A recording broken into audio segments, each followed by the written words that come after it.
I thought my daughter's honors diploma would finally buy us a permanent truce in a war I never wanted to fight. But when my mother stood up to toast Ava, she didn't talk about pride. She looked right at me with a smile that didn't reach her eyes and told me that starting tomorrow, I was a tenant. It wasn't a graduation gift. It was an invoice for 18 years of conditional love. The humidity in Crestline, Ohio, always clung to you like a damp wool coat, especially in late May. It was the kind of heat that made the windows sweat and the air feel heavy, pressing against the siding of the split-level house I had called home for the last 3 years. Inside, the air conditioner was humming a low, rattling drone, fighting a losing battle against the crowd in the dining room. We were celebrating. That was the official headline of the evening. My daughter, Ava, had walked across a stage 3 hours ago, her gold honor cords gleaming under the stadium lights, and accepted her diploma with a grace that made my throat tight. She was 18, brilliant, and on her way to a state university in the fall with a partial scholarship. This dinner was supposed to be her victory lap. I had spent the last 2 days prepping for it. I bought the ingredients for the lasagna myself, layering the ricotta and spinach exactly the way my mother, Marlene, liked it, hoping to preemptively silence any criticism about the sauce being too acidic or the cheese being too cheap. I had set the table with the good linen napkins, the ones Marlene usually kept locked in the buffet for company that she actually impressed. I wanted tonight to feel normal. I wanted Ava to remember the smell of garlic bread and the sound of applause, not the walking on glass tension that usually defined our life under this roof. But as I looked around the table, I could feel the familiar tightening in my chest. It was the biological warning system I had developed over 3 decades of being Marlene's daughter. Marlene sat at the head of the table, picking at her salad with surgical precision. She was 64 but dressed like she was heading to a board meeting, wearing a stiff-collared blouse that looked uncomfortable in the heat. To her right sat Gordon, my stepfather, a man who had spent the last 20 years slowly fading into the wallpaper. He was staring at his plate, his fork pushing a single cherry tomato in endless circles, and across from me sat Evan, my younger brother. Evan was 29, handsome in a way that had peaked in high school and was starting to soften around the edges. He was leaning back in his chair, swirling a glass of red wine, a smirk playing on his lips as he watched me refill water glasses. "So, the graduate," Evan said, lifting his glass toward Ava. "Do you feel smarter, or just relieved you are done with high school drama?" Ava smiled. Though I saw her eyes flick toward me, she was hyper-aware of the family dynamics, a trait she had unfortunately inherited from me along with my dark hair. "I am just glad to be done," Ava said. "I am ready for what comes next." Marlene set her fork down. The metal clinked sharply against the china. "What comes next?" Marlene repeated. "That is the important part, isn't it? The future. Growing up." I paused with the water pitcher in my hand. There was a tone in her voice, a specific pitch that sounded reasonable to strangers but signaled danger to me. Gordon cleared his throat but didn't look up. Marlene stood up. She picked up her wineglass and tapped it with a spoon, demanding silence in a room that was already quiet. "I would like to make a toast," she announced. I sat down next to Ava, placing my hand gently on her forearm. Ava stiffened slightly. "To Ava," Marlene said, smiling tight and bright. "We are all very proud of your grades. Graduating with honors is a fine achievement. It shows you have discipline." "Thank you, Grandma," Ava said softly. "Discipline is rare in this family," Marlene continued, her eyes sliding away from Ava and locking onto me. "It is easy to start things. It is much harder to finish them. It is easy to take what is given to you, to rely on the generosity of others, to coast along while people take care of the hard work. But true adulthood is about contribution." The air in the room seemed to drop 10 degrees. I kept my face perfectly still, a mask of polite interest. I knew she was rewriting history in real time. I had not coasted. When I moved back in 3 years ago, it was after a medical layoff that had wiped out my savings. And I had worked 2 jobs since then to get back on my feet. I bought the groceries. I paid the utility bills. I handled the landscaping and the cleaning. But in Marlene's narrative, I was the eternal teenager, a burden she bore with saintly patience. I think this milestone is a perfect time for new beginnings. Marlene said, not just for Ava, but for everyone. It is time to reset the standards of this household. She reached down beside her chair and picked up a manila folder. My stomach dropped. Marlene did not bring paperwork to dinner unless she had planned an ambush. She slid a single sheet of paper across the polished wood table toward me. It stopped right next to my lasagna. Gordon took a sudden, large gulp of his wine. I saw his hand shaking as he lowered the glass. The red liquid sloshed dangerously close to the rim. He knew what this was, and he was terrified of the fallout. "What is this?" I asked, keeping my voice level.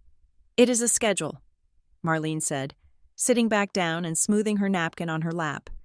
"Starting tomorrow, since Ava is technically an adult and you are fully employed, I expect you to start paying rent. The amount is listed there, weekly." I looked down at the paper. It was a printed spreadsheet, clearly drafted on a computer. It wasn't a handwritten note or a casual request. It had columns and dates. "Rent," I said. Marlene cut a piece of lasagna. "It is only fair. Lucy, you have lived here for 3 years. You have had ample time to save. It is time you finally contribute like an adult, instead of treating this house like a hotel." I felt the heat rise up my neck, hot and prickly. "Mom," I said, keeping my voice low so the neighbors wouldn't hear if the windows were open, "I pay for all the food. I pay the electric. I pay the water. I pay for the internet. I am hardly treating this like a hotel. Those are incidental expenses." Marlene dismissed, waving her fork. "This is a mortgage. This is property tax. This is the roof over your head.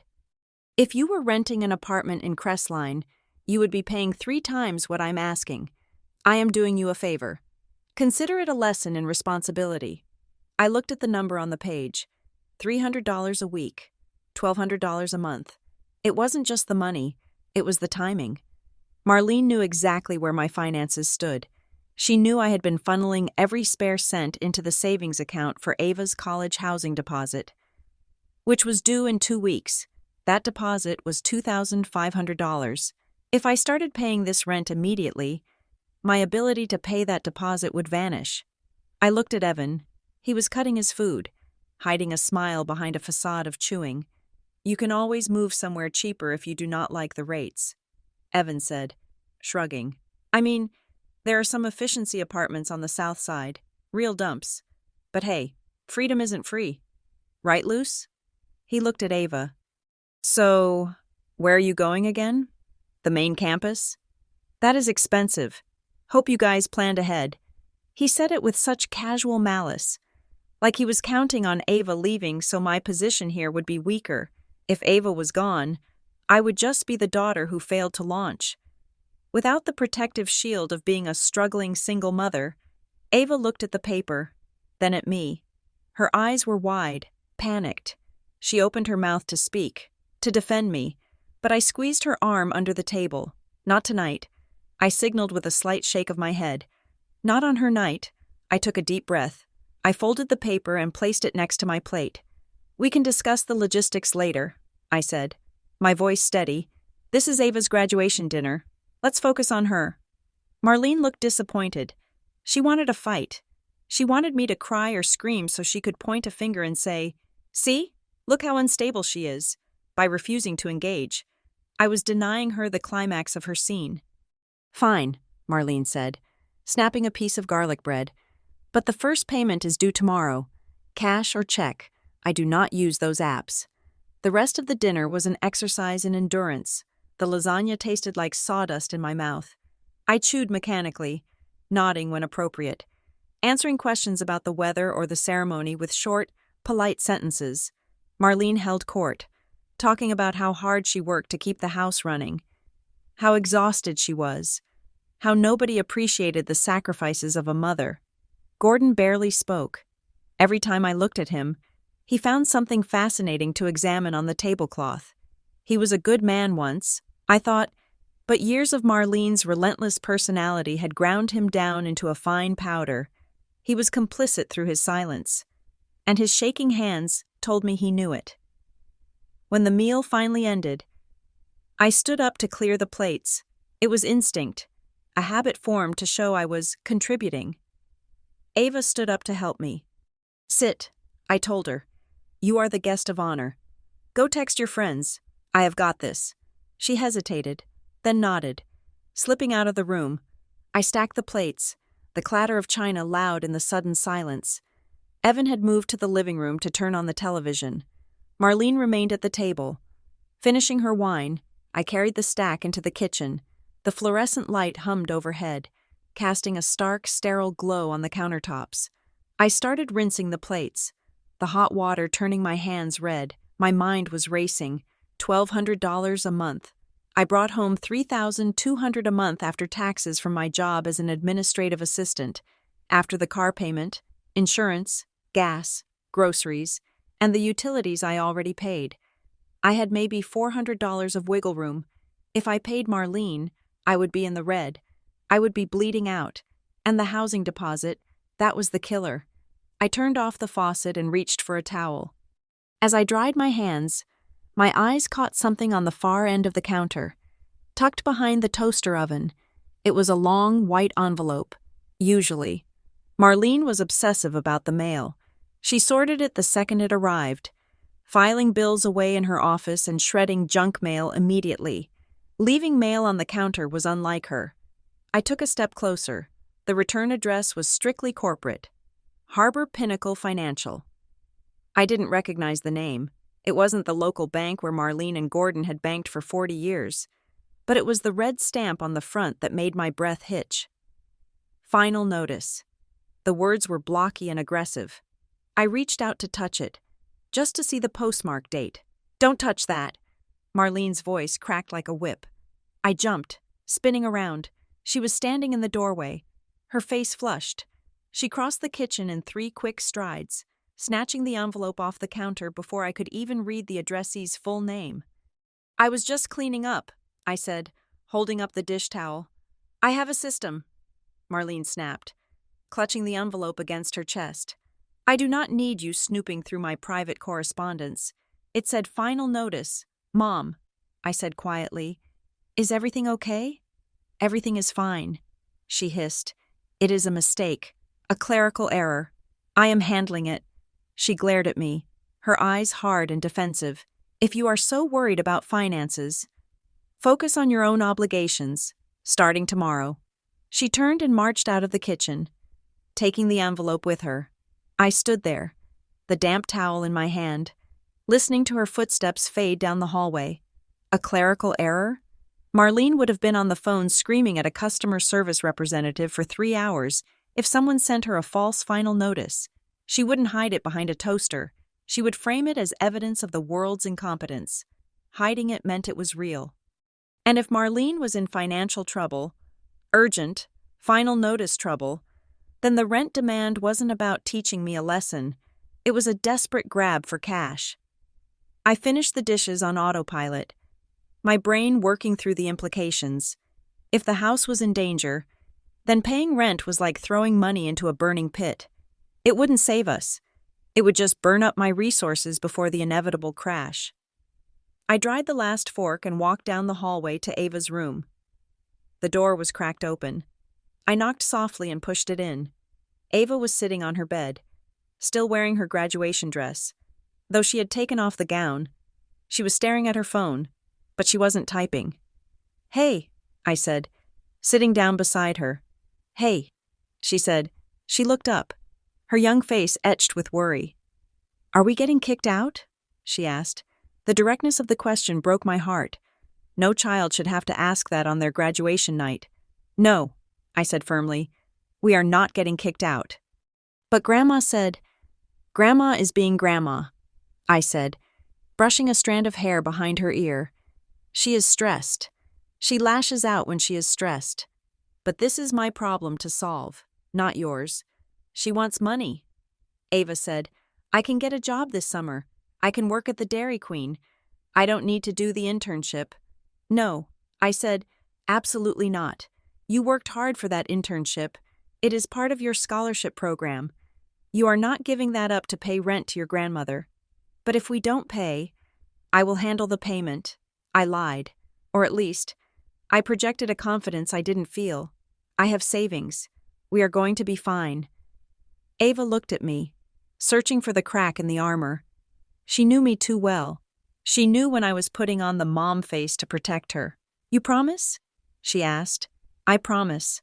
I said, you are going to college. You are moving into the honors dorms in August. Nothing is going to stop that. Not Evan, not Grandma, not anyone. She let out a breath she had been holding. Okay, get some sleep. I said, you have a party with your friends tomorrow, right? Yeah, she said, a small smile returning. Good. Focus on that. I love you. Kiddo, I love you too. Mom. I closed her door and went to my own room, which was really just the guest room I had occupied for 3 years. I sat down at my small desk and opened my laptop.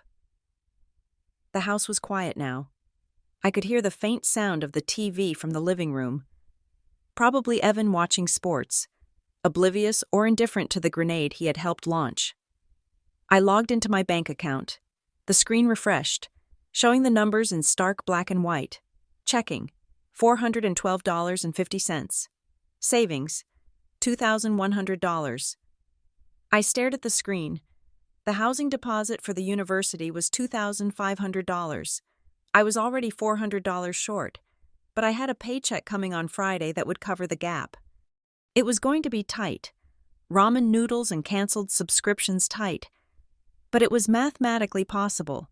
But if I paid Marlene $300 tomorrow, and another $300 next week, I did the mental math. If I paid the rent, I would miss the deposit deadline.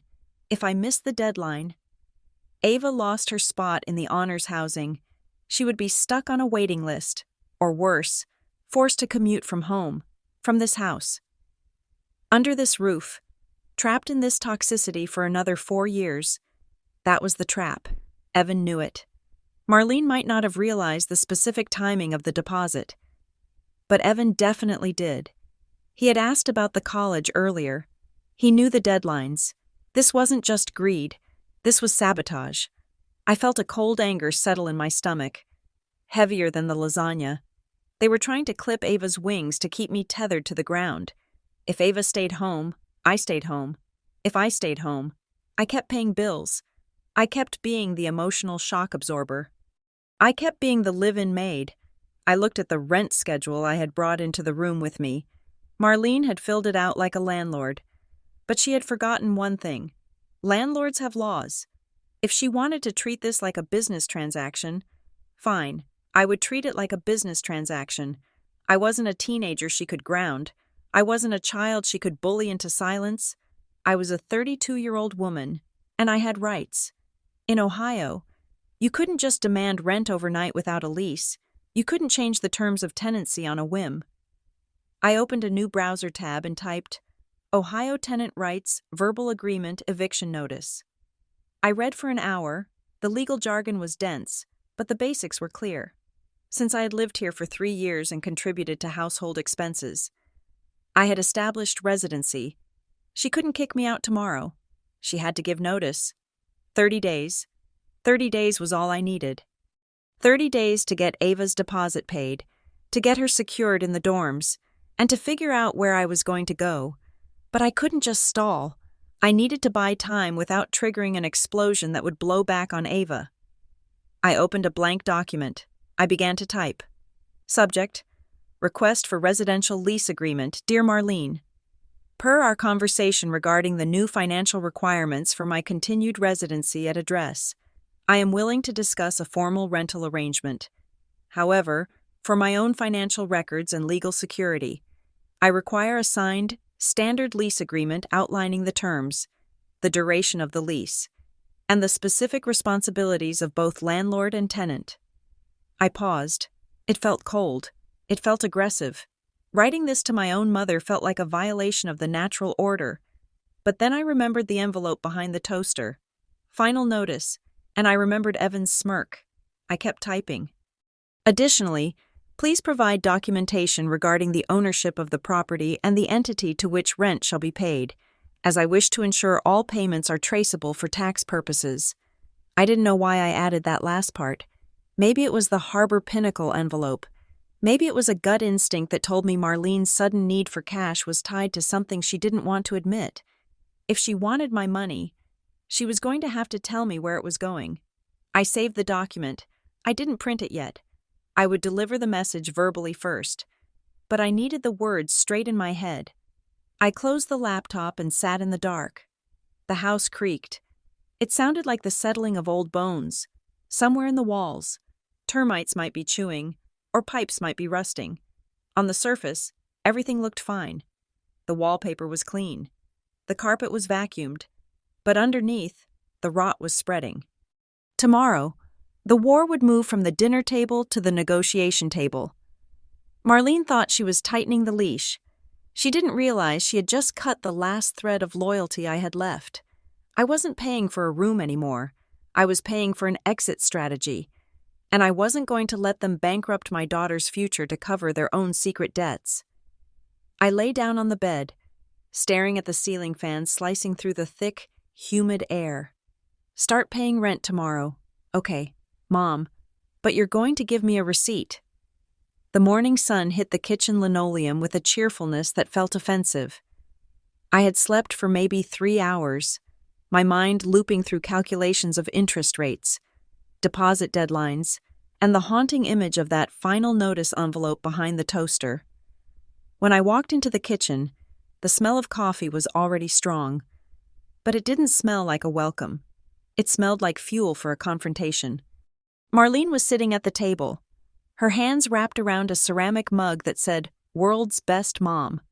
The irony would have been funny if I wasn't nauseous. She was wearing her morning robe, a heavy floral thing that she armored herself in before she put on her real clothes. On the table in front of her sat a crisp stack of papers. "Good morning," I said, keeping my voice neutral. She didn't look up immediately. She took a slow sip of coffee, establishing that she was the one controlling the pace of this interaction. "Coffee is in the pot," she said. I poured a cup, black, and sat down opposite her. I didn't want to drag this out. "We need to talk about last night," I said. "About the rent." Marlene set her mug down with a deliberate clack. "There is nothing to talk about.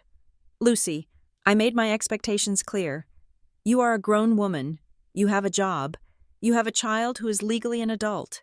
It is time you stopped playing house and started contributing to one." I took a breath, forcing my heart rate to stay steady. "Mom, I have contributed every single week since we moved in. I pay the utilities. I buy the groceries. I paid for the new water heater last winter.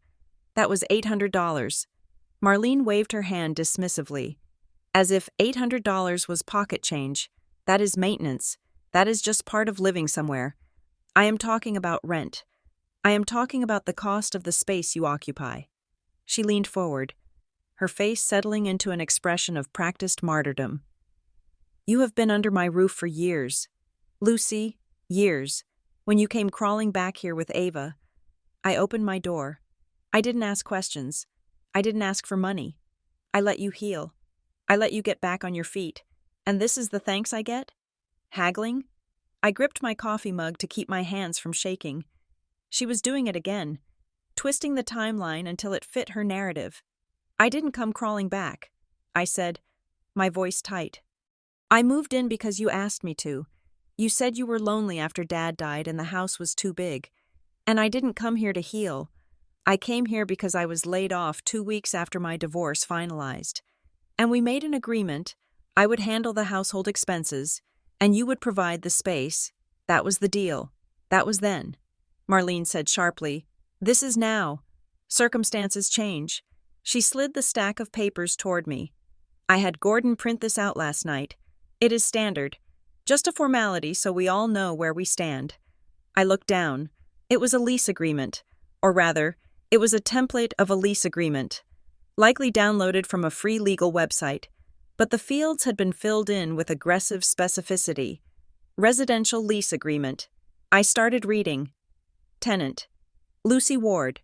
Rent: $300 per week. Payable every Friday by 5 in the afternoon. I scanned down the page. The terms were draconian. Clause 4. Landlord reserves the right to inspect the premises at any time, without prior notice, to ensure maintenance standards. Clause 7. Late payments will incur a penalty of $50 for every 24 hours past the deadline. Clause 12. Landlord reserves the right to terminate this agreement with 3 days of written notice for any violation of house rules. 3 days. In Ohio, the standard was 30 days. 3 days wasn't a lease, it was a guillotine. But it was the top of the page that made my blood run cold. In the field marked, property owner/landlord. Marlene's name wasn't listed. Instead, typed in bold, Arial font, were 3 words I had never seen before. Crestline Heritage Holdings, LLC. I looked up at her. "What is this?" I asked, tapping the name. "What is what?" "Crestline Heritage Holdings. Who is that? Why isn't your name on the lease?" Marlene didn't flinch, but her eyes narrowed slightly. "It is just for tax purposes," she said smoothly. "Evan helped me set it up. It protects the assets. It is how people manage property these days. Lucy, you wouldn't understand. You have never owned anything of value. The dig was sharp, but I ignored it. So you transferred the house to an LLC?" I asked. "When?" "Recently," she said. "It doesn't concern you. The only thing that concerns you is the signature line at the bottom." I looked at the signature line. Marlene had already signed it. But she hadn't signed as Marlene Ward. She had signed as authorized manager. "I am not signing this," I said, pushing the paper back. "Excuse me? I am not signing a lease that allows you to evict me and my daughter in 3 days, and I am not signing a lease with a company I know nothing about. If you want rent, we can discuss a reasonable amount, but I need a real lease, one that follows state laws." Marlene stood up, her chair screeching against the floor. "You are in no position to make demands," she shouted, her composure cracking. "This is my house. If you don't like the terms, you can pack your boxes today." I stood up too, meeting her gaze. "I can't, actually, because I have established residency. If you want me out, you have to go through the courts, and I don't think you want a judge looking at this lease." Marlene's face turned a blotchy red. For a second, I thought she might slap me. She had done it once before, when I was 16. But she just breathed heavily, her hands balling into fists. "You have until tonight," she spat. "Sign it, or I will start making your life very difficult." She turned and stormed out of the kitchen, leaving the scent of stale coffee and betrayal in the air. I stood there for a long moment, listening to the silence of the house. My hands were shaking now. I had stood up to her. Yes, but the victory felt hollow. She had an LLC. She had a final notice. She had a lease that looked like a weapon. The walls were closing in. I grabbed my keys and went out to the garage. I needed air. I needed to think. The garage was Gordon's sanctuary. It smelled of sawdust, oil, and the sweet rot of old cardboard. Gordon was standing at his workbench, his back to me. He was sanding a piece of wood, the rhythmic shh, shh, shh sound filling the space. "Gordon?" I said softly. He jumped. Dropping the sanding block, he turned around, his eyes wide and fearful behind his wire-rimmed glasses. "Lucy," he said, "I didn't hear you come in." He looked tired. He looked older than he had yesterday. "Did you know about the LLC?" I asked, cutting straight to the point. "Crestline Heritage Holdings?" Gordon wiped his dusty hands on his apron. He wouldn't meet my eyes. He looked at a shelf of organized jars filled with screws and nails. "Marlene, she has been handling the paperwork." He mumbled, "She said we needed to modernize, to protect the estate." "Protect it from what?" I asked. He shrugged. A small, helpless motion. "I don't know. Lucy. She just puts papers in front of me and tells me to sign. She says I worry too much. She says Evan knows what he is doing." "Evan?" I asked. "Evan is setting this up?" Gordon nodded. "He says it is tax efficient.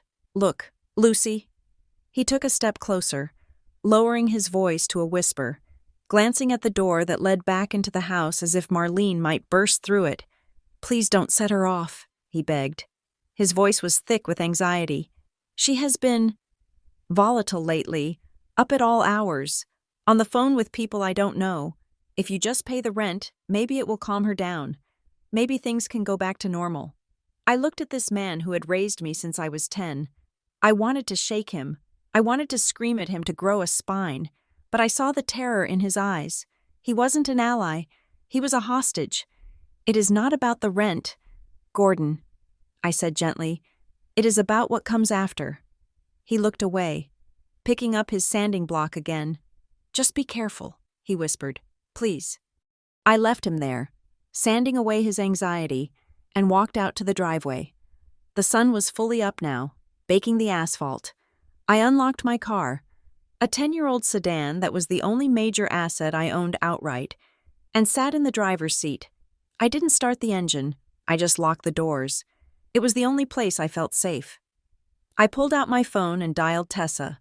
Tessa Klein had been my best friend since sophomore year of high school. She was a paralegal at a firm downtown. Sharp as a tack and fiercely loyal. She answered on the second ring. "Hey, tell me you survived the dinner." She said, "Barely." I said, "But I need your brain. Right now. What is wrong?" Her voice shifted instantly from casual to professional. "Marlene wants rent, but she gave me a lease this morning. It lists the landlord as an LLC called Crestline Heritage Holdings. Marlene signed it as authorized manager." There was a silence on the line while Tessa processed this. "An LLC?" Tessa asked. "Did she buy another property?" "No," I said. "It is this house, the house she has lived in for 30 years. "Lucy, that is weird," Tessa said. "People usually put their primary residence in a trust, not an LLC, unless they're trying to rent it out as a business or what? Or they are trying to shield it from creditors. Or they sold it to the LLC to pull equity out." My stomach twisted. The final notice envelope flashed in my mind. She also has a lease term that says she can evict me with 3 days' notice. I added, "Illegal," Tessa said immediately. "Totally unenforceable. Ohio law requires proper notice, but the fact that she put it in there means she wants the option to move fast. Lucy, listen to me. Do not sign that lease. I already told her I wouldn't." "Good, but you need to find out who actually owns the house right now. If she transferred the deed to this LLC, the public records will show it. I can look it up when I get to the office, but the system is slow on weekends." "I need to know if the house is safe," I said. "Ava, I can't have us on the street. The LLC name, Crestline Heritage Holdings. That sounds like a shell," Tessa said. "It sounds like something you make up to sound official. If Marlene is desperate for cash, she might have done something risky. Used the house as collateral for a hard money loan. Those lenders often make you transfer the title to a business entity. Hard money. High interest. Predatory." "Okay," I said. "What do I do?"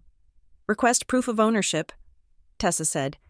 "Tell her your accountant needs to verify the tax ID of the landlord before you can issue a check. Make it sound bureaucratic. And Lucy? Yeah? Watch your back. If they are moving assets around, they are planning something." I hung up. The car felt hot and airless. I sat there for a moment, staring at the dashboard. I needed to check my own financial perimeter. If Marlene and Evan were playing games with the house, were they playing games with me? A knock on the window made me jump. It was Evan. He was wearing sunglasses and a polo shirt, holding a bottle of water. He smiled and motioned for me to roll down the window. I debated starting the car and backing out, but I rolled the window down 3 inches. "Morning. Sunshine," he said. "Mom says you are on the warpath. I am not on a warpath. Evan, I am just trying to not sign a lease that is illegal," he chuckled, leaning his arm on the roof of my car. "Look, she is just stressed. You know how she gets. She downloads these forms and doesn't read the fine print. I can talk to her." "You can?" I asked, skeptical. "Yeah, I can get her to drop the rent, maybe $200 a week, and we can fix that eviction clause. I know that is scary." He sounded reasonable. He sounded like the big brother he was supposed to be, even though he was 3 years younger. "Why would you do that?" I asked. "Because we are family. Luce, I don't want you guys to leave. Ava belongs here." I studied his face behind the sunglasses. He was smooth, too smooth. "There is a catch," I said. He shrugged. "Not really a catch, just a gesture of good faith." "What kind of gesture?" "Mom is really worried about security, financial security. If you could just, offer up something as collateral, just to show you are serious about paying." "Collateral?" I asked. "For rent?" "Yeah. Like the title to this car." The world stopped spinning for a second. "My car?" Evan nodded. "Just put the title in the safe. We wouldn't change the registration or anything. It would just sit there. It would make Mom feel better, like she has insurance in case you miss a payment. If you do that, I can get her to sign a normal lease. No crazy rules. Just family helping family." I stared at him. The audacity was breathtaking. My car was worth maybe $6,000. It was my way to work. It was my escape pod. Asking for the title wasn't about security. It was about leverage. If they had the title, they could sell it. They could hold it hostage. And it confirmed everything Tessa had just said. They were desperate for liquid assets. I laughed. It was a dry, harsh sound. "You want my car title?" I asked. "Just to hold," Evan said, his smile faltering slightly. "No," I said, "absolutely not. Come on, Lucy, don't be difficult. I am trying to help you. You are trying to strip me for parts." I said, "Get away from my car." "Evan." His face hardened. The charm evaporated, revealing the sneer underneath. "You are making a mistake," he said coldly. "You are going to wish you took the deal." He pushed off the car and walked back toward the house. I rolled the window up, locking the doors again. My hands were trembling uncontrollably now. They were coordinating, Marlene with the pressure, Evan with the solution. They were hunting me. I started the car and drove. I didn't go far, just to the library parking lot a few miles away. I needed Wi-Fi that wasn't monitored by whatever network Evan had set up at the house. I opened my laptop and logged into a credit monitoring site. My heart was hammering against my ribs. If they were willing to ask for my car, what else had they already tried to take? I waited for the page to load. The little spinning wheel felt like a countdown. "Welcome. Lucy. Your credit score. 720. It hadn't plummeted. That was good. I clicked on the Inquiries tab. There were the usual ones: my car loan from 3 years ago, a credit card application from last year, but then I saw it, under the section labeled Soft Inquiries, the kind that don't hurt your score immediately, but show someone is looking. There was a name I didn't recognize. Swift Cash Verify Solutions. Date: 3 days ago. I hadn't applied for a loan 3 days ago. I hadn't applied for anything. Someone had used my social security number to check my eligibility for a loan. A payday loan. From the sound of the company name, it had been a soft pull, which meant they might have just been pre-qualifying me, or someone had tried to apply and failed because of a security question. Evan. He had my social. He knew where I kept my birth certificate. I felt a wave of nausea. This wasn't just rent disputes anymore. This was attempted identity theft. My phone buzzed on the seat next to me. It was a notification from Ava's email account. I had her log in on my phone to help her track financial aid. Subject: urgent, missing verification documents, university housing. I grabbed the phone. "Dear Ava Ward, we are writing to inform you that we have not received the parental income verification form required to finalize your housing application. This document was due yesterday. Please submit it immediately, or your housing reservation will be released to the wait list." I stared at the screen. I had sent that form. I had scanned it, uploaded it, and received a confirmation screen 2 weeks ago. I remembered doing it. I remembered sitting at the computer in the living room. The computer in the living room, the one Evan used for gaming, the one Marlene used for her correspondence. I had saved the PDF on the desktop before uploading it. If someone had gone into the sent folder, if someone had logged into the housing portal and clicked withdraw, no, that was paranoid. That was crazy. But then I remembered Evan's question at dinner. "So, Where are you going again? The main campus? Hope you guys planned ahead. He wasn't asking out of curiosity. He was checking the target. If Ava lost housing, she couldn't go. If she couldn't go, the money I had saved for her deposit would be available for rent, available for family debts. I wasn't dealing with a difficult family. I was dealing with enemies. I typed a reply to the university immediately, attaching the backup copy of the form I kept on my Google Drive, to whom it may concern. Please find the attached document. This was previously submitted on May 10th. Please confirm receipt immediately and ensure the housing reservation is held. There seems to have been a technical error. I hit send, then I drove home. I didn't feel fear anymore. I felt a cold, hard clarity. When I walked into the house, Marlene was in the living room, watching a daytime talk show. She didn't look up. "Mom," I said. She muted the TV. "Did you come to your senses?" she asked. "I came to set some ground rules," I said. I stood in the center of the room. I didn't sit. I wanted the height advantage. "First," I said, "I checked my credit report today. There was an inquiry I didn't authorize. If I see one more unauthorized activity on my name, I am freezing my credit and filing a police report. I won't care who did it." Marlene's eyes widened slightly. She opened her mouth, but I cut her off. "Second, Ava's college forms went missing. They have been resubmitted. If anyone touches her accounts again, that is a federal crime, interference with student aid. Lucy, you are being hysterical." "Third," I continued, my voice rising just enough to drown her out. "Regarding the rent, I will pay you $200 a week. That is fair for a room in this market, but I will not pay a cent until I see a deed proving who owns this house, and I will not sign that lease. I want a month-to-month agreement, in writing, with no eviction clauses that violate state law." Marlene stood up. Her face was hard, the lines around her mouth deep and bitter.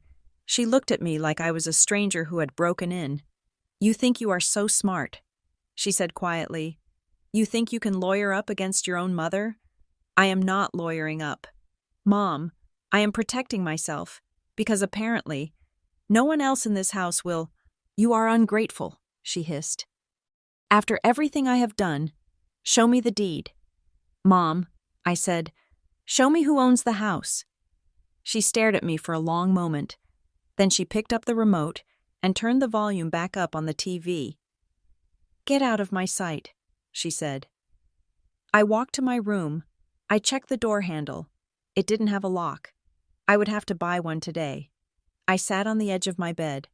My hands were still trembling, but I had drawn the line in the sand. I had stopped tiptoeing. I heard footsteps in the hall. Heavy. Evans. He paused outside my door. He didn't knock. He just stood there for a moment, breathing, letting me know he was there. Then he walked away. I looked at the closet where I kept my important papers. I needed to move them. I needed to move everything. The war had started. And I was the only soldier on my side. The war for the house, and for my dignity, did not begin with a shout. It began with the shrill, digital ringtone of the landline sitting on the kitchen counter. I had just walked in from work, my shoulders tight from 8 hours of typing and holding a telephone receiver between my ear and shoulder. I wanted nothing more than to take off my heels and drink a glass of ice water. Instead, I walked into a tribunal. Marlene sat at the kitchen table. In front of her was the cordless phone, set to speaker mode. The red light was blinking, indicating a live call. She looked up at me as I entered. Her expression one of sorrowful exhaustion. A mask she wore whenever she needed an audience. "She is home now," Marlene said to the plastic box. "Oh, good," a voice crackled from the speaker. It was Aunt Carol, Marlene's older sister, who lived in Florida and consumed family gossip like oxygen. "Lucy?" Carol's voice was distorted but loud. "We were just talking about you. I froze near the refrigerator. My first instinct was to walk out, to refuse to participate in whatever performance art Marlene was staging. But I knew that if I left, the narrative would be cemented without me. Marlene would paint the picture, and I would be the villain who stormed out. "Hello, Aunt Carol." I said, keeping my voice steady. Marlene sighed. A long, heavy sound that the microphone picked up perfectly. I was just explaining the situation to Carol. Marlene said, smoothing the tablecloth with her hand. I told her about the new arrangement, about the rent. Oh, honey, Carol said, her tone dripping with condescending sympathy. Your mother is only trying to help you. We all have to stand on our own 2 feet eventually. It is not healthy for a woman your age to be dependent. Dependent. The word hung in the air, heavy and false. I thought of the electric bill I paid last week. I thought of the groceries in the fridge I had bought. I thought of the nights I spent cleaning the gutters because Gordon's back was too bad to climb the ladder and Evan couldn't be bothered to look up from his phone. I am not dependent. Carol, I said, leaning against the counter, I have been paying the household bills for 3 years. Mom knows that. Marlene shook her head sadly. Helping out with groceries is not the same as carrying the mortgage. Lucy, that is what I'm trying to teach you. It is about the weight of ownership. I thought you would appreciate the structure. I thought you would want to show Ava what responsibility looks like. She was good. She was so incredibly good at this. She had framed the extortion as a moral lesson. If I argued about the money, I looked cheap. If I argued about the principle, I looked immature. I appreciate the lesson. I said, my voice cold. But we are discussing the terms of a lease. A lease with an LLC I have never heard of. Did Mom mention the LLC? Carol? There was a pause on the line. What LLC? Carol asked. It is just a formality. Marlene interjected quickly, her voice rising. Just paperwork. See? This is what I deal with. Carol, suspicions. Hostility. I try to protect this family's assets, and I get treated like a criminal in my own home. I am sure Lucy didn't mean it like that. Carol said, retreating into neutrality. Well, Lucy, you know your mother is getting older. She needs security. If you are living there, you should be paying market rate. It is only fair. I looked at Marlene. She was watching me with a look of triumph. She had the jury on her side. She was building a consensus among the extended family that I was the leech and she was the martyr. This wasn't just venting. This was preparation. She was inoculating the family against whatever I might say later. When the explosion finally came, everyone would already know Marlene's side. I will pay what is fair. I said, as soon as I see the paperwork, goodbye. Carol. I walked out of the kitchen before Marlene could respond. I heard her voice behind me, soft and trembling, apologizing to her sister for my attitude. I went upstairs and locked myself in the bathroom, the only room with a functional lock, and turned on the shower just to have white noise. I sat on the edge of the tub and breathed. She was isolating me. She was turning the family network into a weapon, but the isolation was just the prelude. The intimidation arrived the next afternoon. I had taken a half-day off work to handle some banking for Ava. I was in the living room, folding laundry. When the doorbell rang, it wasn't the casual ring of a neighbor. It was a sharp, authoritative double tap. I opened the door. A man stood on the porch. He was in his 40s, wearing a polo shirt with a generic real estate logo embroidered on the chest and holding a clipboard. He wasn't smiling. Lucy Ward? He asked. He didn't ask it like a question. He said it like he was reading a file. Yes? I am Drew Salazar, property management for Crestline Heritage Holdings. My stomach did a slow roll. I wasn't informed anyone was coming, I said, gripping the edge of the door. Mr. Salazar looked at his clipboard, then back at me. He had the bored, dismissive look of a man who did this 10 times a day. We are just doing a standard occupancy verification. The owners need to confirm who is residing on the premises and the condition of the unit. I need to come in and take a few photos. The owners. He said it as if Marlene wasn't sitting in the kitchen 10 feet away. Marlene is the owner. I said, she is inside. You can talk to her.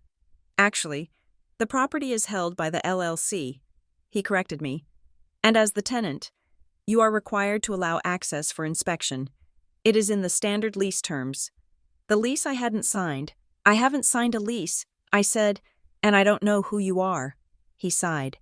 Shifting his weight, He pulled a business card from his pocket and held it out. It was a flimsy piece of cardstock, the ink slightly raised but looking like it came from a home printer. Drew Salazar, Asset Verification Specialist. Look, Ms. Ward, I am just doing my job. If you refuse access, I have to note it as a breach of compliance. That usually triggers a cure or quit notice. You don't want that. He tried to step forward, assuming I would back down. It was a physical intimidation tactic, using his body weight to push me into the house. I didn't move. I planted my feet on the threshold. You are not coming in. I said, if you want to inspect the house, you can schedule an appointment with the owner present. In writing. 24 hours in advance. That is Ohio law. If you try to push past me, I will call the police and report a trespasser. He stopped. He looked at me, assessing whether I was bluffing. He saw that I wasn't. He sneered, a quick flash of irritation that broke his professional mask. You are making this harder than it needs to be, he said. They told me you would be difficult. Who told you? I asked. He didn't answer. He just made a show of writing something on his clipboard. A big, aggressive check mark. We will be in touch, he said. He turned and walked back to a sedan parked at the curb. It wasn't a company car. It was a beat-up Honda with a rusted bumper. I shut the door and locked it. My heart was hammering against my ribs like a trapped bird. They told me you would be difficult. Marlene and Evan. They had sent him. They had hired some guy, maybe a friend of Evan's, maybe a cheap freelancer, to play the role of property manager to scare me, to make the LLC feel like a real looming authority figure that I couldn't argue with. I went to the window and watched him drive away.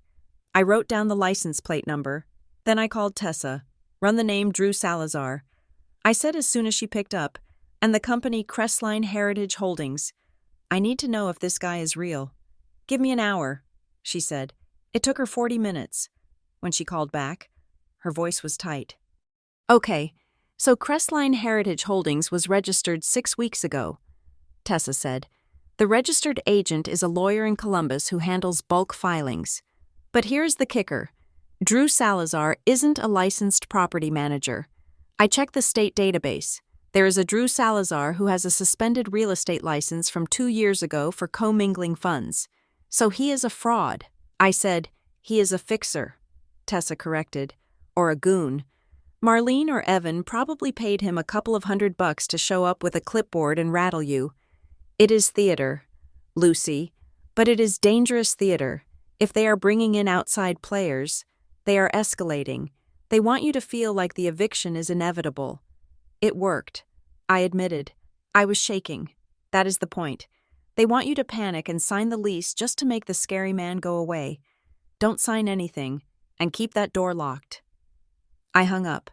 The house felt different now. It wasn't just a toxic environment. It was a stage where I was being hunted. I needed to check on Ava. She was out with friends, but I needed to make sure her space in the house was secure. I walked into her bedroom. It was a typical teenager's room. Posters, clothes on the chair, a desk cluttered with textbooks. I went to her dresser. The top drawer was where she kept her special things, birthday cards, old concert tickets, and the white envelope from her graduation party. Relatives had given her cash, 20s, 50s. We had counted it together the night of the ceremony. It was nearly $800. Ava was going to use it for books and dorm supplies. I opened the drawer. The cards were there. The tickets were there. The envelope was gone. I felt a cold prickle of dread on the back of my neck. I sifted through the clothes. I pulled the drawer all the way out. I checked under the bed. Nothing. I pulled out my phone and texted Ava. Hey, honey, did you take your grad money with you? Her reply came 3 bubbles later. No, it's in my top drawer. Why? I stared at the phone. Someone had walked into my daughter's room and stolen $800. It wasn't a stranger. The doors had been locked until I opened one for Drew Salazar. And he hadn't come inside. It was family. I walked out of Ava's room and went straight to the garage. I didn't find Marlene. I found Gordon. He was sitting on a stool, staring at a patch of oil on the concrete floor. He looked like a man waiting for a sentencing hearing. Gordon, I said. He flinched. Where is Ava's money? I asked. He looked up, his face pale. What? The graduation money. $800. It was in her drawer. It is gone. Did you take it? No, he said, his eyes widening. Lucy, I would never. You know I wouldn't steal from Ava. Then who did? I asked. There are only 4 people with keys to this house. Gordon looked down at his hands. He rubbed his knuckles, a nervous habit he had developed over the years. I saw Evan in the hallway earlier. He whispered, before you came home. He said he was looking for towels. Towels. I repeated. In Ava's bedroom. Gordon didn't say anything. I need to know what is happening. Gordon, I said, stepping closer. And don't tell me it is just paperwork. Marlene is desperate. Evan is stealing cash from his niece. Why? What is the money for? Gordon let out a shuddering breath. He looked at the door to the house, ensuring it was closed. She took out a loan. He whispered, what kind of loan? Home equity. A line of credit. It was months ago. She said it was for urgent expenses, repairs, medical bills she hadn't told me about. I signed the consent form because she was crying. Lucy, she said we were drowning. How much? I asked. He swallowed hard. $40,000. My knees almost gave out. $40,000. The house was paid off years ago. They had stripped $40,000 of equity out of it in a matter of months? Where did it go? I asked. There haven't been $40,000 of repairs. I don't know, Gordon said, his voice cracking. It just vanished. She handles the accounts, but Evan has been around a lot more since the money came in. He got that new car. He went on that trip to Vegas. I closed my eyes. It was so obvious. Evan was bleeding her dry. And she was letting him. And now that the loan money was gone, the payments were coming due. That was the final notice. That was the rent. They needed my income to service the debt on the money Evan had already spent. They were trying to plug the hole in the sinking ship with my daughter's college fund. Thank you, Gordon, I said quietly. I turned to leave. Lucy, he called out. I stopped. Don't tell her I told you, please, I have to live here. I looked at him. He was a pathetic figure, huddled in his garage, trading his dignity for a roof. So do I. Gordon, I said, for now. I went back inside. I didn't scream. I didn't confront Evan yet. I needed to understand the mechanism of the trap before I tried to dismantle it. I grabbed my purse and my car keys. I took the small lockbox from my closet, my birth certificate, Ava's social security card, my passport, and carried it out to the car. I placed it in the trunk. Under the spare tire cover, the house was no longer secure. My car was the only sovereign territory I had left. I drove to the Lakeway Community Credit Union. It wasn't Marlene's bank, and it wasn't mine, which made it the perfect place to ask dangerous questions without triggering an alert. The branch was cool and quiet, smelling of carpet cleaner and money. I sat down at a desk across from a loan officer named Sarah. She looked kind, efficient. How can I help you today? She asked. I have some general questions. I said, I am writing a story about real estate. She smiled. Okay. If a homeowner takes out a home equity line of credit and then transfers the property to an LLC, does the loan stay with the person or the LLC? The loan follows the collateral. Sarah said, but usually, transferring a home with a lien on it to an LLC triggers the due on sale clause. The bank would demand full repayment immediately. Unless they didn't tell the bank, Sarah said, or unless the LLC is just a disregarded entity for tax purposes. But if they are hiding the transfer, that is fraud. And why would someone desperately need a lease agreement for a family member living in the house? I asked. Sarah tapped her pen on the desk. 2 reasons. 1, to prove income. If they are trying to refinance the bad loan, they need to show the bank that the property generates cash flow to cover the payments. They need a lease to count that money as income. And the second reason? To evict, she said simply. You can't easily evict a family member who is a guest in Ohio. It is a mess, but a tenant with a lease who misses a payment? That is a clear legal process. If you want someone out fast, you make them a tenant first. The puzzle pieces clicked together with a sickening sound. The lease wasn't about the money, or at least, not just about the money, it was about converting me from a daughter to a tenant. A tenant could be evicted. A tenant's income could be used to refinance the debt Evan had racked up. They were using me to qualify for the next loan, and setting up the legal framework to kick me out the moment I stopped being useful. "Thank you," I said to Sarah. "That helps the story." I walked out of the credit union into the blinding afternoon sun. My phone buzzed. It was Ava. "Mom, Evan is being weird. He is asking me to sign something." I didn't text back. I got in the car and drove. I broke the speed limit. When I burst into the house, the scene in the kitchen stopped me cold. Ava was sitting at the table, a pen in her hand. Evan was standing over her, leaning in close, his hand resting on the back of her chair. He was smiling that charming, big brother smile. "It is just a formality for the dorms," Evan was saying. "It just says that if the scholarship is late, the family covers the gap. It helps Mom out." Ava looked up, relief washing over her face when she saw me.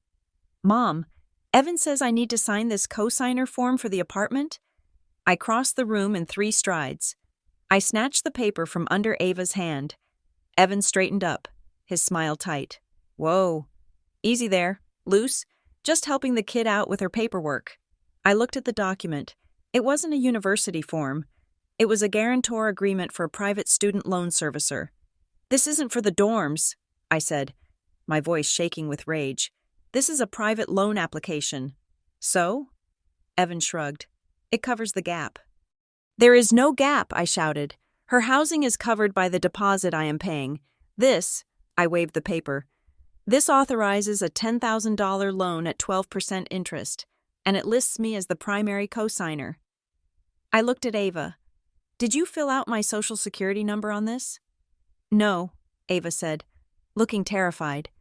"Evan did. He said he had it memorized." I turned on Evan. He wasn't smiling anymore. He looked like a cornered animal, dangerous and defensive. "You tried to take out a loan in my name? Using my daughter's hand?" "I was helping," Evan yelled back. "We need cash flow." "Lucy, the house is underwater." "That is not my fault," I screamed. "That is your fault. You and your gambling or your investments or whatever hole you threw $40,000 into." Evan stepped forward, his face flushed. "You don't know what you're talking about. You just live here and judge. You are a parasite. Get out." I said, "Get away from her." Evan laughed. A cruel, sharp sound. "I live here. You are the one who is just a guest, remember?" He grabbed an apple from the fruit bowl, bit into it loudly, and walked out of the kitchen. I turned to Ava. She was trembling. "Mom, I didn't sign it. I promise." "I know. Baby, I know." I hugged her, pulling her head against my chest. I could feel her heart racing. "We are leaving, aren't we?" she whispered. "Soon," I said. "Very soon. But I had one more thing to do." I found Marlene in the sunroom, watering her ferns. She was humming to herself, oblivious to the near crime that had just happened in her kitchen. Or maybe she knew. Maybe she had authorized it. "Marlene," I said. She didn't turn around. "Lower your voice." "Lucy, the neighbors, Ava's graduation money is gone," I said. $800. Stolen from her drawer." Marlene paused with the watering can. She didn't look surprised. "Stolen is a harsh word," she said. "It is the correct word. Did you take it? Or did you let Evan take it?" Marlene turned around. Her face was composed, cold. "Evan needed gas money. He has interviews this week. He is trying to help this family. He took $800 for gas? From an 18-year-old? It is all the same pot." "Lucy," Marlene snapped, slamming the watering can down. "It is family money. Ava lives here for free. You live here for cheap. If the family needs liquidity, then the resources in this house are available." I stared at her. The logic was so twisted, it was almost impressive. In her mind, she owned us. She owned our labor, our money, our future. We weren't people. We were extensions of her estate. "So that is it," I said quietly. "There are no boundaries. If you are going to live here, Marlene said, stepping closer, her eyes flashing with a terrifying possessiveness.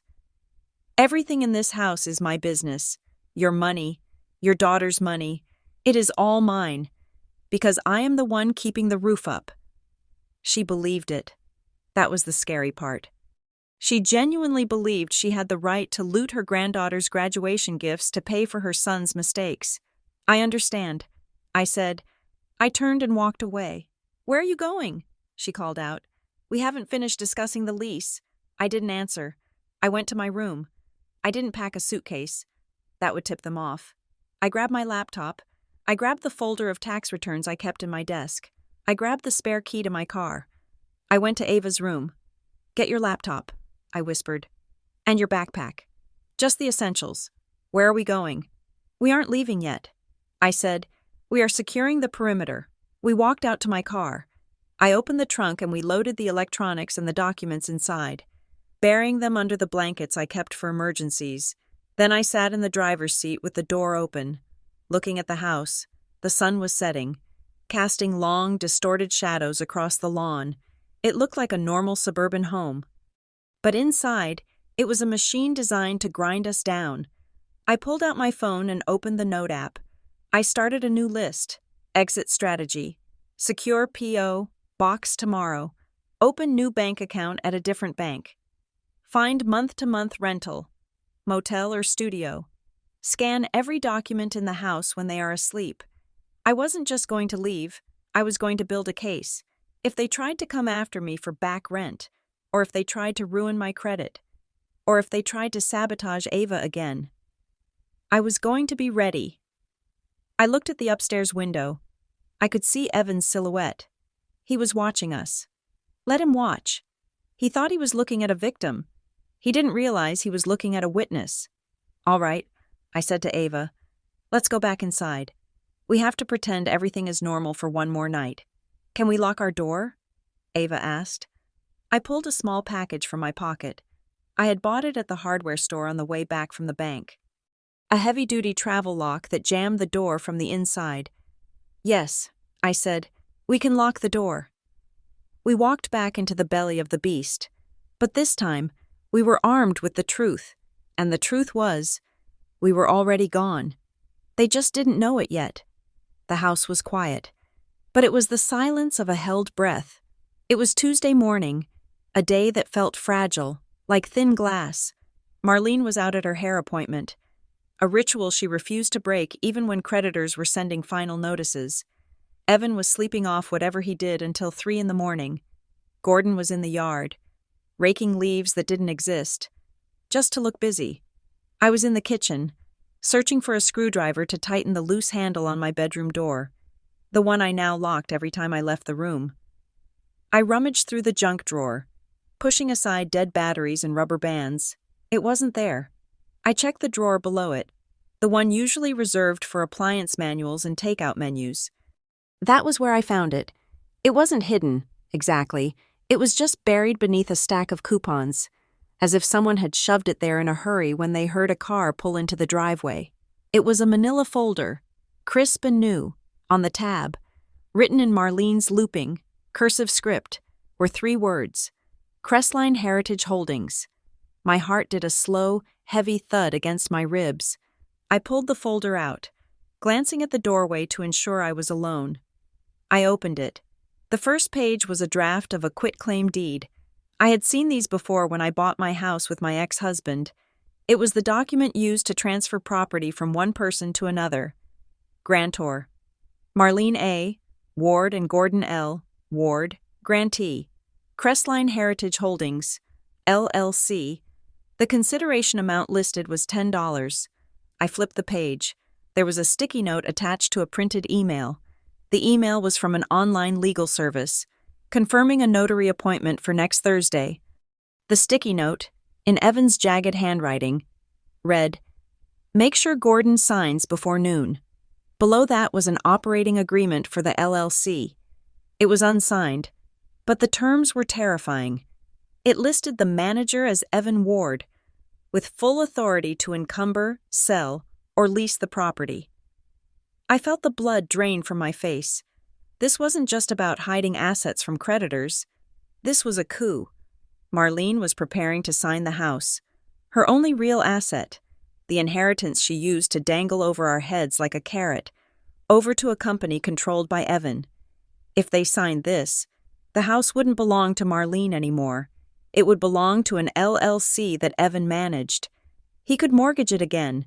He could sell it out from under us. He could evict us, not as a brother, but as a corporate officer, and Marlene was going to let him. She was going to sign away her security because he had convinced her it was the only way to save it. I pulled out my phone and took pictures of every page. My hands were shaking, blurring the first few shots, so I forced myself to slow down. Focus, snap, turn, focus, snap. I shoved the folder back under the coupons. Exactly how I found it. I went back to my room and called Tessa. "I have the proof," I said, my voice low. "They are transferring the deed. A quitclaim. Evan is listed as the manager of the LLC. "That is the play," Tessa said, her voice grim. "They move the asset into the LLC. Then the LLC takes out a business loan using the property as collateral. Business loans settle faster than consumer mortgages. Evan wants liquid cash. Lucy, he is going to strip the equity and leave the shell. I need to stop it." I said, "You can't stop Marlene from signing her own house away." Tessa said, "She is competent, legally speaking, but you can stop them from bullying you. You need to put them on notice that you know." We drafted the letter together over the phone. It wasn't a lawsuit. It was a request for clarification of tenancy and ownership. It sounded dry, boring, and incredibly dangerous to anyone trying to commit fraud. I typed it out on my laptop. To Marlene Ward and / or authorized agents of Crestline Heritage Holdings, LLC. As the current occupant of address, I am in receipt of your demand for rental payments. To ensure compliance with Ohio state law and to verify the tax liability of said payments, I formally request the following. 1. Proof of current ownership of the property, specifically the recorded deed. 2. A copy of the Articles of Organization for Crestline Heritage Holdings, LLC, demonstrating the authority of the signatory. 3. A written statement clarifying the disposition of the previously executed residential lease terms. Please provide these documents within 48 hours so that we may proceed with a lawful rental agreement. It was polite, it was reasonable, and it was a declaration of war. I printed it. I put it in an envelope. When Marlene came home an hour later, smelling of hairspray and denial, I was waiting in the kitchen. I handed her the envelope. "What is this?" she asked. Setting her purse on the counter, "It is just some questions I have about the lease," I said, "since you want to handle this like a business. I thought we should keep the paperwork official." She opened it. She read the first 3 lines. Her face went from confused to purple in the span of 5 seconds. She threw the paper onto the table. "You are threatening me?" she shrieked. "I am not threatening you. Mom, I am asking for proof of who owns the house. I own the house," she yelled. "I have owned this house for 30 years. How dare you question me, you ungrateful little—" "If you own the house," I said, cutting her off calmly, "then why does the lease say Crestline Heritage Holdings? And why is there a deed transfer in the junk drawer?" She froze. Her eyes darted to the drawer. "You were snooping," she hissed. "I was looking for a screwdriver. Mom, do you realize what you are doing? If you sign that house over to Evans LLC, you lose control. He can sell it. He can kick you out." "Evan would never do that," she screamed. "He is trying to save us. He is the only one helping. You just take. You take, and you judge, and you wave legal papers in my face." She grabbed the letter and crumpled it in her fist. "Get out of my kitchen." She spat. I walked away. I didn't engage. I had planted the seed. She knew that I knew. But Marlene didn't de-escalate. She went nuclear. Within 2 hours, my phone started buzzing. It started with Aunt Carol. "Lucy, your mother called me in tears. I cannot believe you are threatening to sue your own mother. After she took you in. Shame on you." Then a cousin I hadn't spoken to in 5 years. "Family is supposed to support each other. Lucy, not drag each other into court, be humble.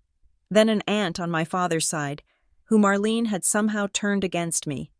Your father would be heartbroken to see you attacking Marlene like this. Loyalty matters more than money. She was punishing me socially. She was painting a picture of a greedy, litigious daughter attacking a frail, elderly mother. She didn't mention the LLC. She didn't mention the $40,000 of missing equity. She just mentioned that I was being difficult. I didn't reply to any of them. I just screenshotted the texts and added them to a folder on my phone labeled harassment. I had to focus on Ava. That evening, Ava came into my room, her face glowing. She was holding her iPad. "Mom," she whispered, "look." I looked at the screen. It was an email from the university. "Congratulations. You have been accepted into the Honors Living Learning community. Your housing assignment is confirmed pending the submission of your housing deposit." My chest swelled with pride, followed immediately by a sharp spike of anxiety.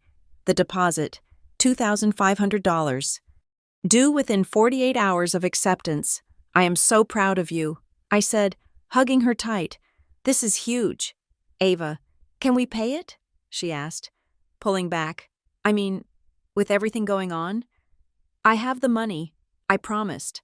I have been saving for this specifically. I will pay it right now." I sat down at my laptop. Ava sat on the bed, watching me. I logged into my bank account, my primary checking account where I kept my savings. I typed in my username and password. The screen loaded. Alert. Suspicious activity detected. My stomach dropped. We detected a request to change the primary mailing address on this account to P.O. Box 404, Las Vegas, Nevada. As a security precaution, we have temporarily restricted access. Las Vegas. Evan had gone to Las Vegas 3 months ago. I stared at the screen. Someone had the login. Someone knew my security questions. "Mom?" Ava asked. "What is wrong?" I kept my voice steady, though my hands were ice cold. "Just a glitch," I said. "I have to call the bank." I dialed the fraud department number on the back of my debit card. I put the phone to my ear, turning away from Ava so she wouldn't see the panic in my eyes. "Bank security. This is Mark." "Hi, Mark. This is Lucy Ward. I am trying to log in and I see a flag for an address change I didn't authorize." "Okay, Ms. Ward, let me verify you. Can you tell me the amount of your last deposit?" I went through the verification steps. My voice was robotic. "Yes, Ms. Ward. We received a request via online banking at 3 in the afternoon today to change the address. The user provided the correct password and the answer to your security question. What was the name of your first pet?" "Buster. Everyone in the family knew that. I didn't make that request." I said, "That is a fraudulent attempt." "Okay, we blocked it because the IP address was different from your usual login. But to be safe, we need to freeze the account and issue new credentials." "Freeze it," I said. "But I have to make a payment tonight. A university deposit. I can't authorize outgoing wires while the account is flagged." "Ma'am, you will need to go to a branch in person with 2 forms of ID to unlock it. The earliest you can do that is tomorrow morning." "Tomorrow morning? Okay," I said. "Lock it down. Change the password." "And Mark?" "Yes?" "Note on the file that the attempt likely came from a family member with access to my personal information." "I want a record of that." "Understood." I hung up. I turned to Ava. "We have to go to the bank tomorrow morning." I said, "The system is being fussy, but the money is there. I promise." She nodded, but the fear lingered in her eyes. I stood up. The rage I felt was different now. It wasn't hot.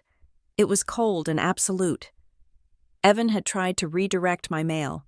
If he had succeeded, he would have had access to my new debit card, my statements, my life. I walked out of the room and down the hall. I didn't go to Evan's room. I went to the garage. Gordon was there, sitting on his stool, drinking a beer. He looked up when I entered. "I just got off the phone with the bank," I said. My voice echoed off the concrete floor. Gordon flinched. "Someone tried to change my mailing address to a P.O. box in Las Vegas." I said, "Attempted identity theft. That is a felony." "Gordon, A federal felony. Gordon put his beer down. His hand was shaking so badly the bottle clinked against the workbench. I filed a report. I continued. The bank is tracking the IP address.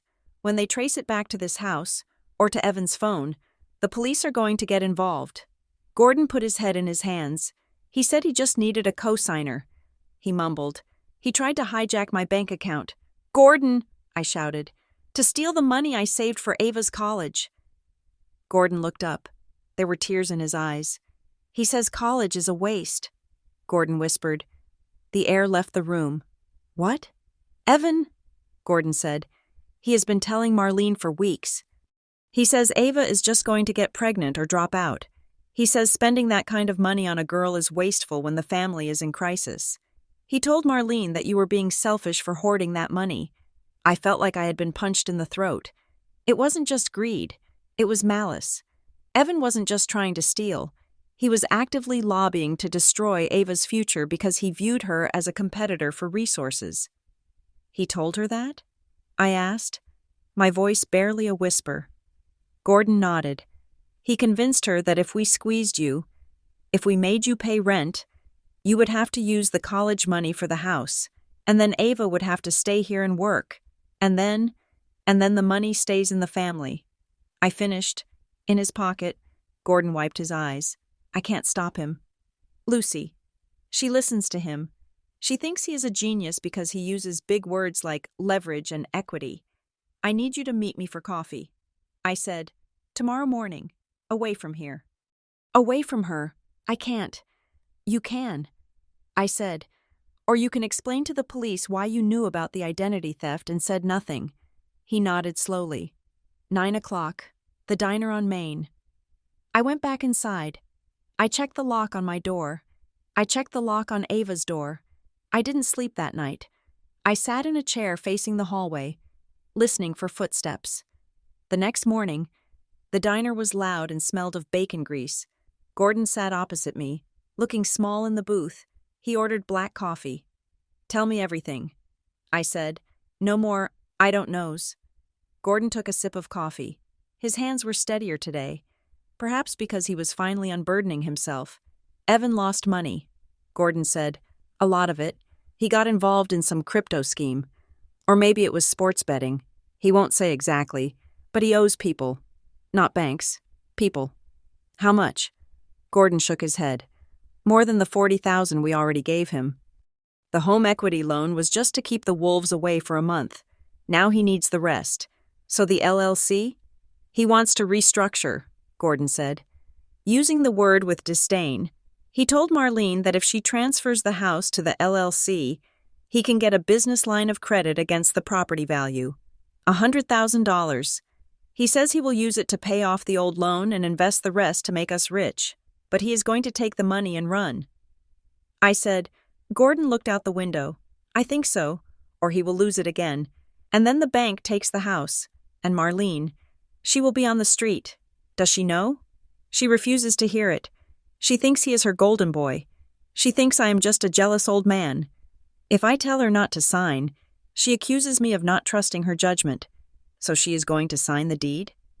Thursday. Gordon said, the notary comes Thursday. Tomorrow. I sat back in the booth. We had 24 hours before the house was gone. You can't sign it. Gordon. Your name is on the deed, too. She said if I don't sign, she will divorce me, he whispered. She said I'm holding the family back. I looked at him with a mixture of pity and disgust. He was willing to let his stepdaughter be extorted and his granddaughter be robbed because he was afraid of being alone. If you sign that deed, Gordon, you will be homeless within a year. Evan doesn't care about you. He will evict you the second the money clears. Gordon didn't answer. He just stared into his coffee. I paid the check. I didn't wait for him to leave. I went to the bank. I showed my ID. I unlocked the account. I wired the deposit to the university. When the teller handed me the receipt, transaction complete, I felt a weight lift off my chest.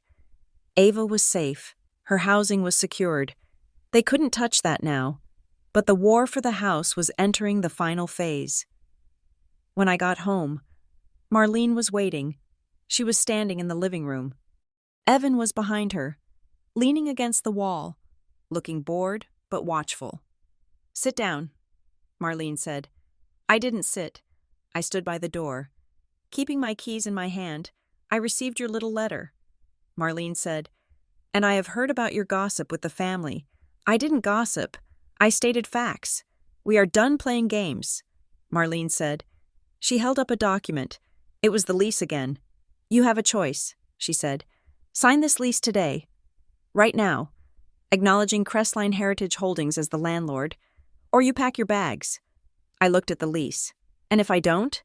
"Then you are trespassing," Evan piped up, "and we will call the sheriff. You can't evict me without notice." "Evan," I said. "Actually," Marlene said, her voice icy, "since you have never paid rent, you are a guest. A guest can be asked to leave at any time. I spoke to a lawyer too. Lucy, if you are not a tenant, you are a squatter, and I can have you removed for creating a hostile environment." She took a step forward. 72 hours, she said. "Sunday night, you sign, or you get out. And if you get out, don't expect to ever come back. Don't expect to see me at Christmas. Don't expect me to be a grandmother to Ava. You are either part of this family, or you are a stranger." It was the ultimate ultimatum: submit to the fraud, or be orphaned. I looked at her. I looked at the woman who had raised me, who had bandaged my knees, who had taught me to read, and I saw nothing but a desperate, frightened woman being puppeted by a sociopath. "I won't sign a lease with a mystery LLC," I said softly, "and I won't let you blackmail me."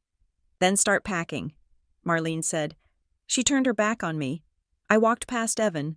He smirked. "Tick-tock." "Loose," he whispered. I went to Ava's room. She was doing homework, wearing noise-canceling headphones to block out the tension. I tapped her shoulder. She took them off. "Hey," I said. "Did we pay it?" she asked. "We paid it." I said, "You are going to Honors Housing. It is a done deal." She smiled, a brilliant, relieved smile. "But we need to talk," I said. I sat on the bed. I took her hands. "Grandma gave me an ultimatum. She wants me to sign a lease that I can't sign. It is dangerous legally, because I won't sign. She wants us out by Sunday." Ava's smile faded, but she didn't panic. She looked at me with a maturity that made her seem 10 years older. "So we are moving?" she asked. "I think so. I am looking at places. It might be a small apartment for a while, or a motel for a week until we find something. Are we coming back?" I shook my head. "No, I don't think we are." Ava looked around the room. This was the room she had grown up in during her high school years. "Is it because of Evan?" she asked. "Yes, and because Grandma is choosing to listen to him." Ava squeezed my hands. "Good," she said. I blinked. "Good? I hate it here." "Mom," she said, her voice trembling slightly. "I hate how they treat you. I hate how Evan looks at us like we are stealing his air. I don't want to live here if it means you have to be scared all the time." I felt tears prick my eyes. "I am not scared." I lied.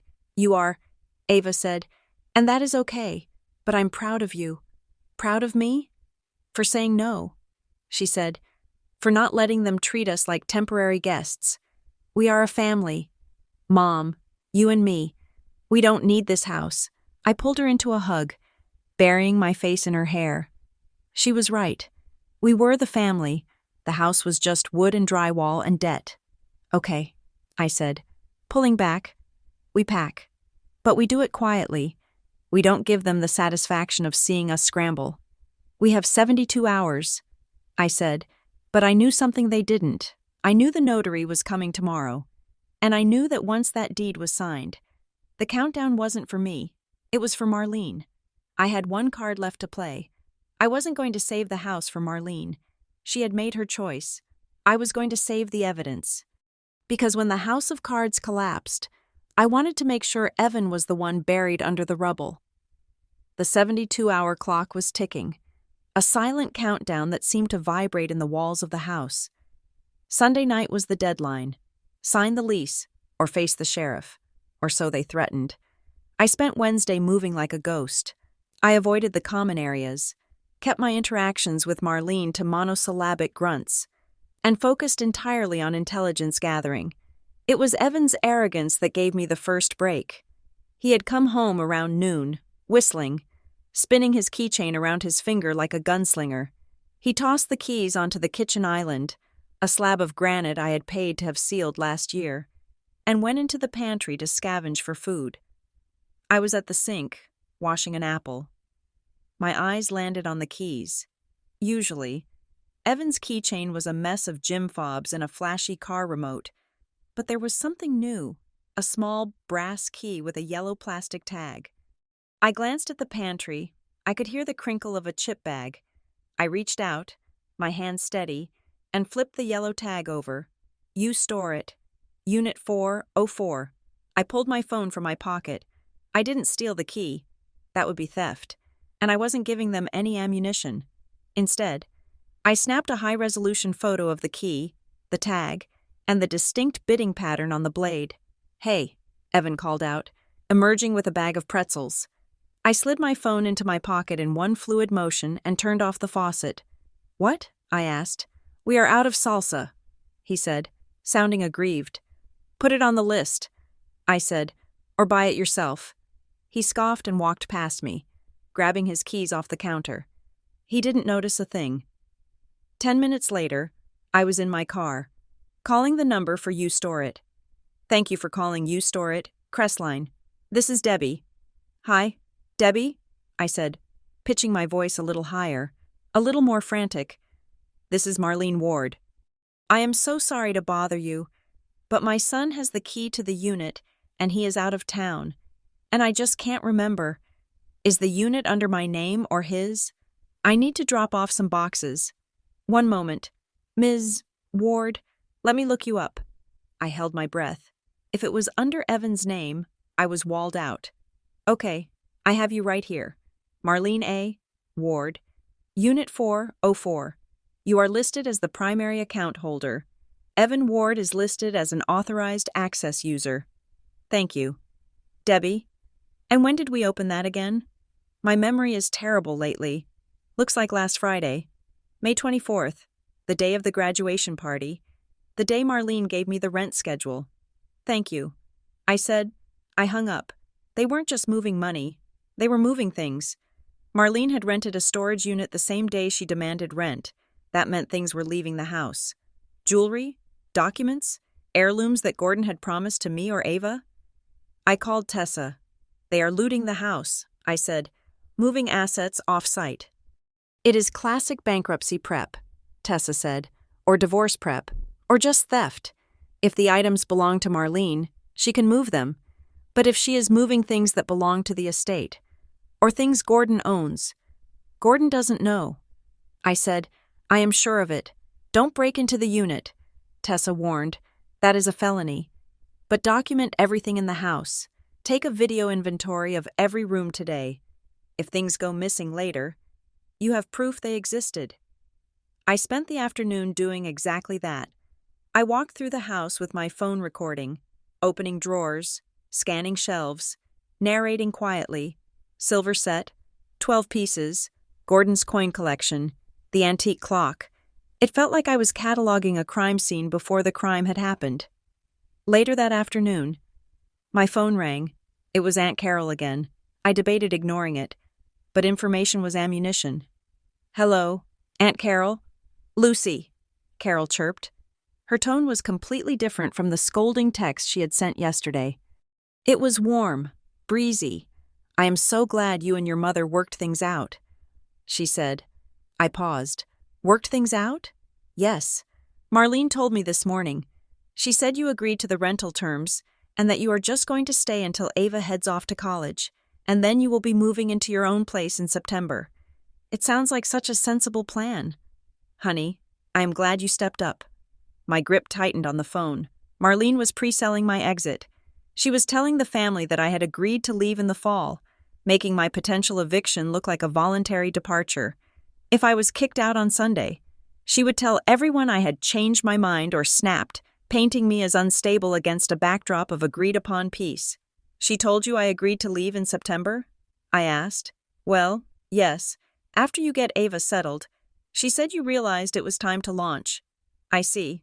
I said, Marlene has a very active imagination. Aunt Carol. What do you mean? I mean, I haven't agreed to anything, and I'm not leaving in September. I live here. There was a confused silence on the line. Oh, well, she seems so sure. She is telling you what she wants to happen, not what is happening. Goodbye, Carol. I hung up. The gaslighting was sophisticated. It was a multi-front campaign. I needed hard evidence of the transfer. I couldn't rely on the glimpse of the folder in the drawer. I needed something I had obtained legally. I found Marlene in the kitchen, sorting through coupons. She looked up, her eyes narrowing. I am working on my budget, I said, keeping my voice flat. Since you want me to pay market rent, I need to adjust my withholdings. My accountant asked for a copy of the house insurance policy and the latest property tax statement to verify the residence details. Marlene hesitated. Why does your accountant need that? To verify that the rent I am paying is going to the legal owner. I lied smoothly. It is a standard compliance check for single mothers claiming head of household status. I used buzzwords I knew would confuse her. Compliance. Head of household. She huffed. Fine. But bring them right back. She went to her office and returned with a file. She pulled out 2 pages and handed them to me. I glanced at the tax statement. It was a receipt for the first half of the year's property taxes. Paid online 3 weeks ago. The payer name at the bottom wasn't Marlene Ward. Paid by Crestline Heritage Holdings, LLC. I felt a cold thrill. The transfer wasn't just paperwork in a drawer. They had already started paying the bills through the LLC. That meant the LLC had a bank account, and if the LLC was paying the taxes, the county might already recognize the LLC as the payer of record, even if the deed wasn't fully recorded yet. Thank you, I said. I took the papers to my room and scanned them immediately. Then I went looking for Evan. I found him on the back patio, smoking a cigar that smelled cheap and sweet. He was scrolling on his phone, his feet up on the railing. We need to talk, I said. He didn't look up. Make an appointment. Why are you doing this? Evan? I asked. I didn't shout. I just asked. He puffed on the cigar, blowing a cloud of smoke into the humid air. Doing what? Why are you trying to evict me? Why are you trying to steal Ava's college money? Why are you turning Mom into a landlord? He laughed, a dry, humorless sound. He swung his legs down and looked at me. His eyes were red-rimmed. You think you are so special, don't you? Lucy the martyr, Lucy the saint. I am not a saint. I am just the one who pays the bills. Exactly, he spat. You pay the bills and you act like you own the place. You walk around here judging me, judging Mom. You left, Lucy. You got married. You moved to the city. You had your kid. And you left us here to rot. I moved 20 minutes away. Evan, you left. He shouted, standing up, and I stayed. I stayed and listened to her complain for 10 years. I stayed and fixed the roof. I stayed and dealt with Dad's decline. You just showed up when your life fell apart and expected us to roll out the red carpet. I showed up because Mom begged me to come. I said, and I have done nothing but help since I got here. He took a step closer. He smelled of smoke and old sweat. You don't deserve the equity in this house, he said quietly. You didn't earn it. I did. I served my time. So if the house has to be sold or mortgaged or turned into a rental to pay me back for my time, then that is what is going to happen. It was pure, distilled resentment. He viewed the family estate as back pay for his emotional labor. He didn't care about Ava. He didn't care about Marlene. He just wanted to cash out his shares in the family misery. So you are cashing out. I said, I am taking what is mine, he said. And if you get in the way, well, you are just a tenant. And tenants get evicted. He turned back to the yard. I walked back inside. I had my answer. There was no reasoning with him. He felt morally justified in looting the house. I needed Gordon. I found him in the basement, changing the filter on the furnace. He looked startled when I came down the stairs. Gordon, I said. He dropped the filter. It clattered on the concrete. I can't talk. Lucy. She will hear. She is in the bath. I said, and Evan is outside. I held up my phone. I showed him the photo of the tax receipt. They are paying the taxes through the LLC. Gordon, it is already happening. Gordon slumped against the furnace. He looked defeated. I know, he whispered. You know? I signed the papers. Lucy, the air left my lungs. When? Last night. While you were asleep? She brought them into the bedroom. She was crying. She said if I didn't sign, I didn't love her. She said it was the only way to protect the house from the government. She said the government was coming for our assets because of healthcare costs. It was a lie, a terrifying, effective lie to tell an old man. Did you read them? I asked. No, I just signed where she put the sticky notes. I closed my eyes. Do you have copies? He shook his head. But then he paused. Wait. When she went to the bathroom, I took a picture of the last page because I wanted to ask you what indemnification meant. Show me. He pulled out his flip phone. The screen was small and scratched, but the camera worked. He navigated to his photos. There were 3 blurry images. I squinted at the screen. The first was a signature page. Gordon L. Ward. The second was the notary block, pre-filled. The third was a clause on the operating agreement. Clause 14. Management Authority. The members hereby appoint Evan Ward as the sole manager of the company.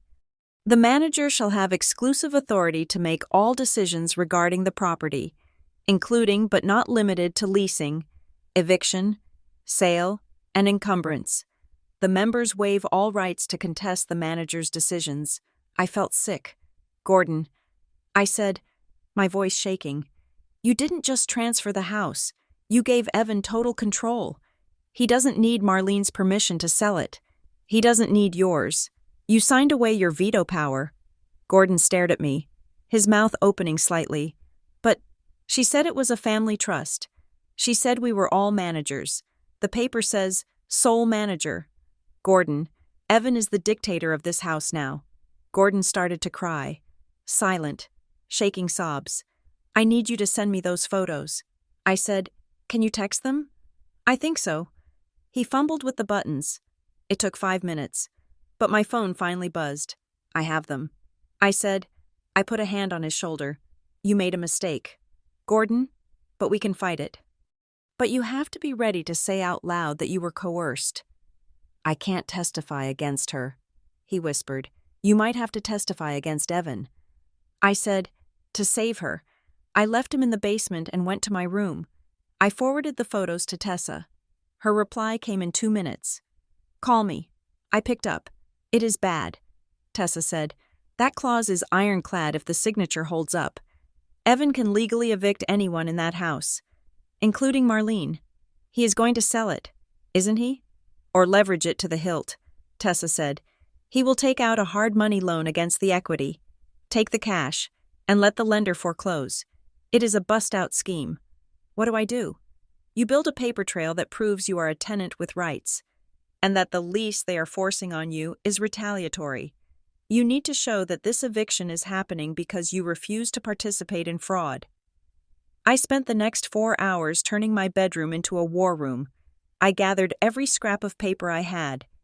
Utility bills from the last 3 years with my name on them, bank statements highlighting grocery purchases, receipts for the water heater, the gutter cleaning service, the lawn care, the email confirmation of Ava's scholarship, the fraud alert from the bank regarding the identity theft attempt, the text messages from Aunt Carol and the cousins. I organized them into a binder.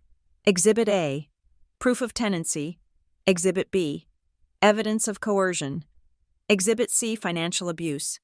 I wasn't just a daughter anymore. I was a litigant. The next morning, Friday, I took a sick day. Marlene thought I was sulking in my room.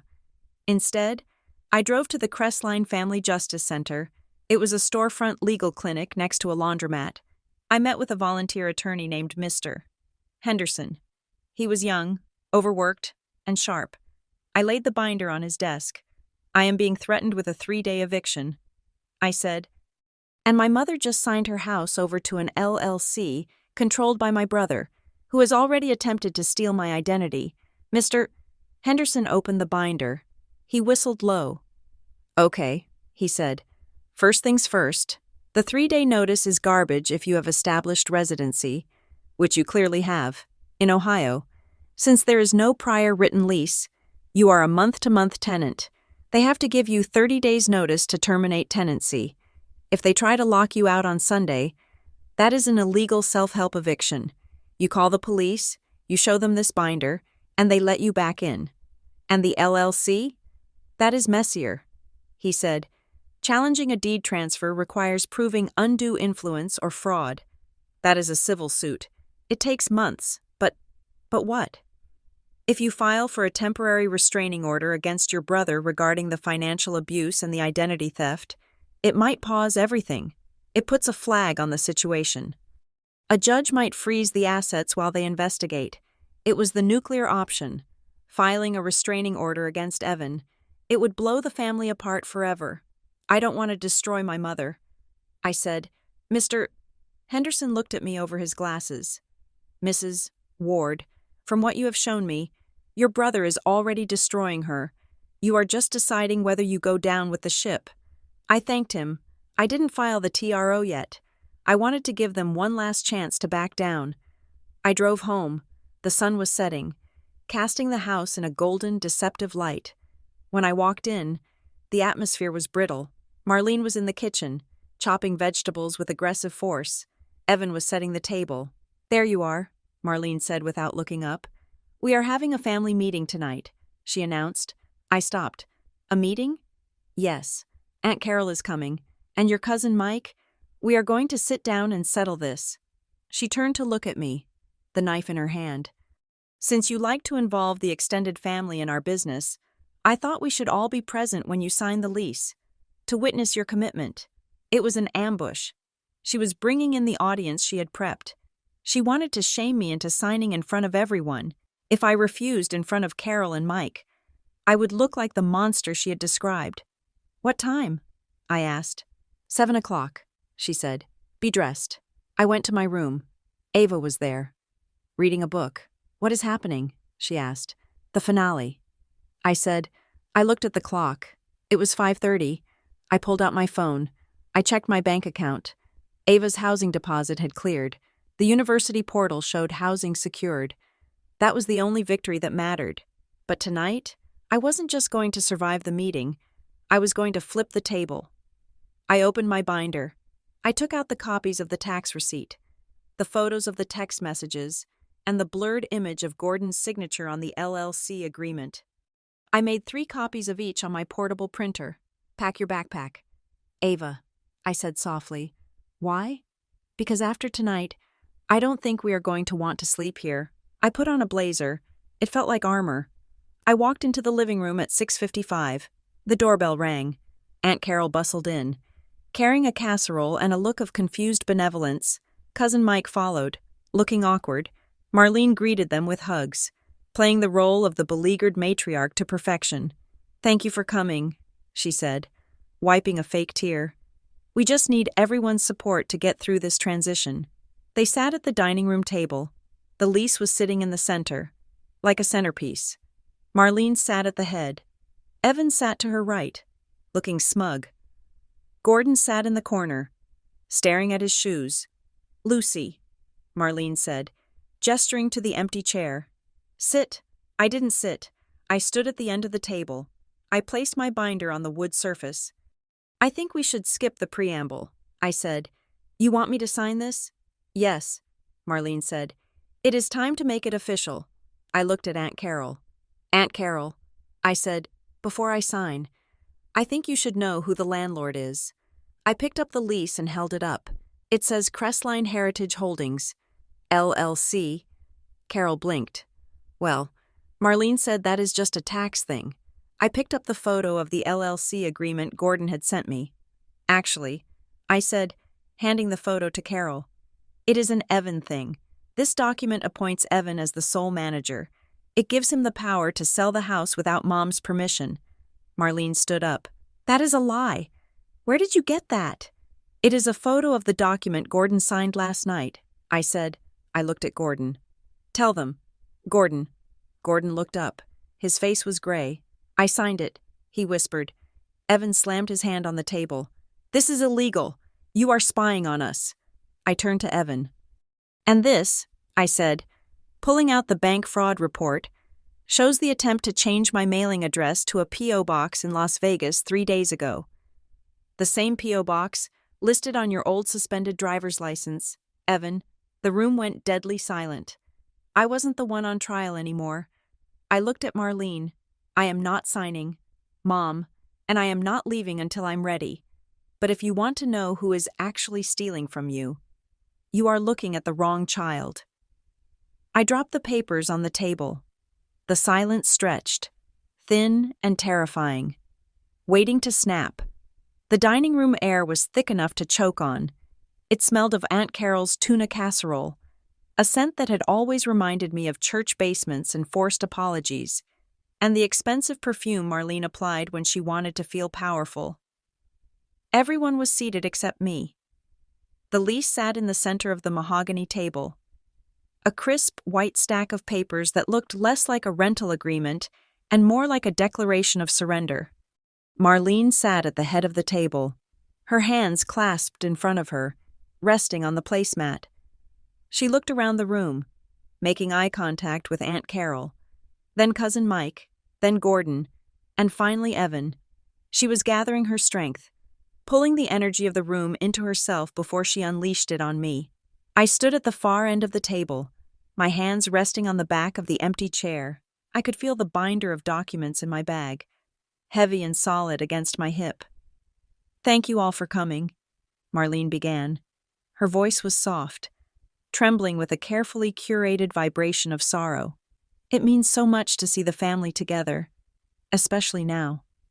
She reached out and patted Ava's hand. Ava sat next to her, looking pale and rigid, like a porcelain doll that was afraid of shattering. We are so proud of you, Ava, Marlene said, her eyes shining with unshed tears. Graduating with honors, a scholarship, you are the best of us. You are the proof that this family can produce greatness when we have discipline. Ava managed a weak, tight smile. Thank you, Grandma, but discipline is fragile, Marlene continued, her gaze shifting slowly, deliberately, down the length of the table until it landed on me. It requires structure, it requires sacrifice, and unfortunately, some members of this family have lost sight of that. She sighed. A long, tragic exhalation. I love my daughter. Marlene addressed Aunt Carol, as if I wasn't standing 5 feet away. I took her in when she had nowhere else to go. I gave her a home. I gave her stability. But there comes a time when helping becomes enabling.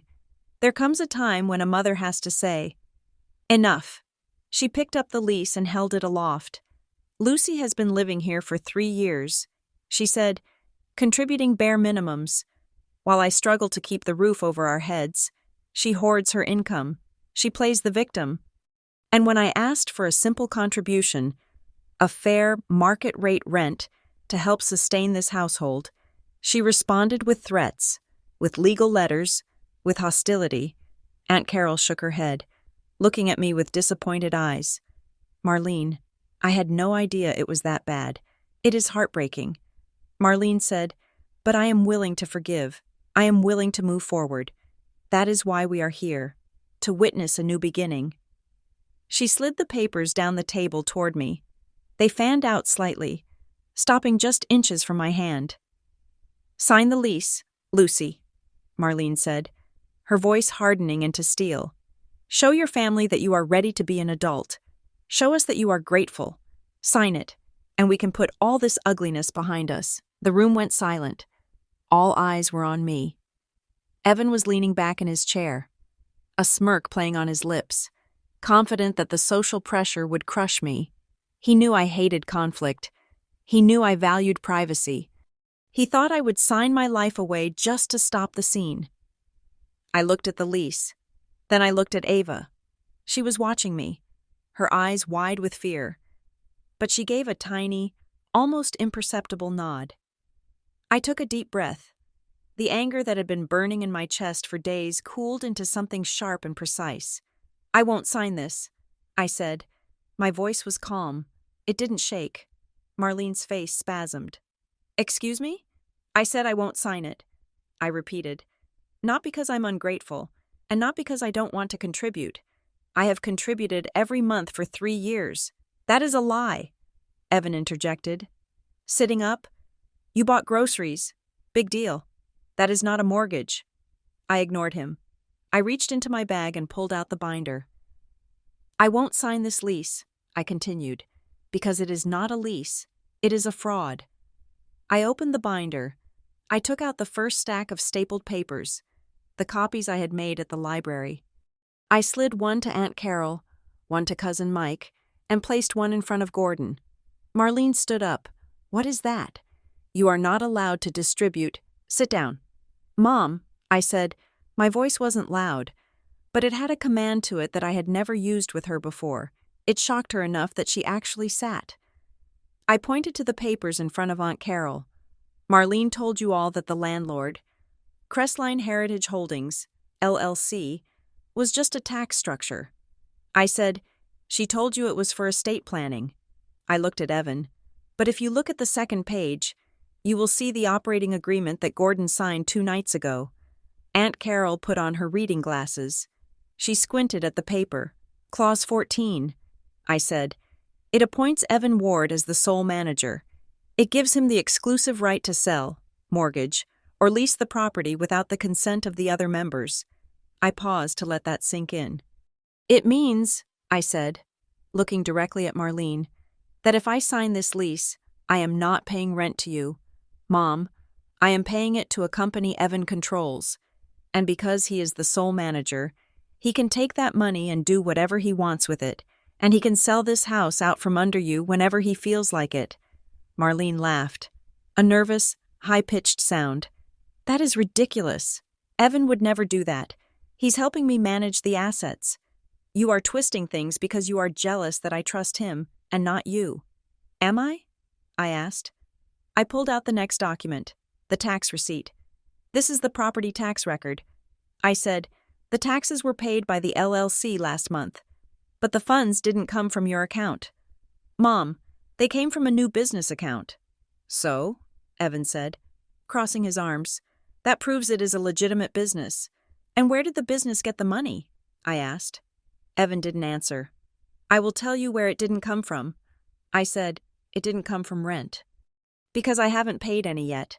I pulled out the final piece of paper, the fraud report from my bank. "It came from loans," I said, "just like the loan someone tried to take out in my name 3 days ago." I slid the report across the table. It landed in front of Cousin Mike, who picked it up and read the highlighted section. "Attempted address change. P.O. Box, 404, Las Vegas, Nevada." I didn't say Evan's name. I didn't have to. Everyone in the room knew about Evan's lost year in Vegas. Everyone knew about his gambling debts.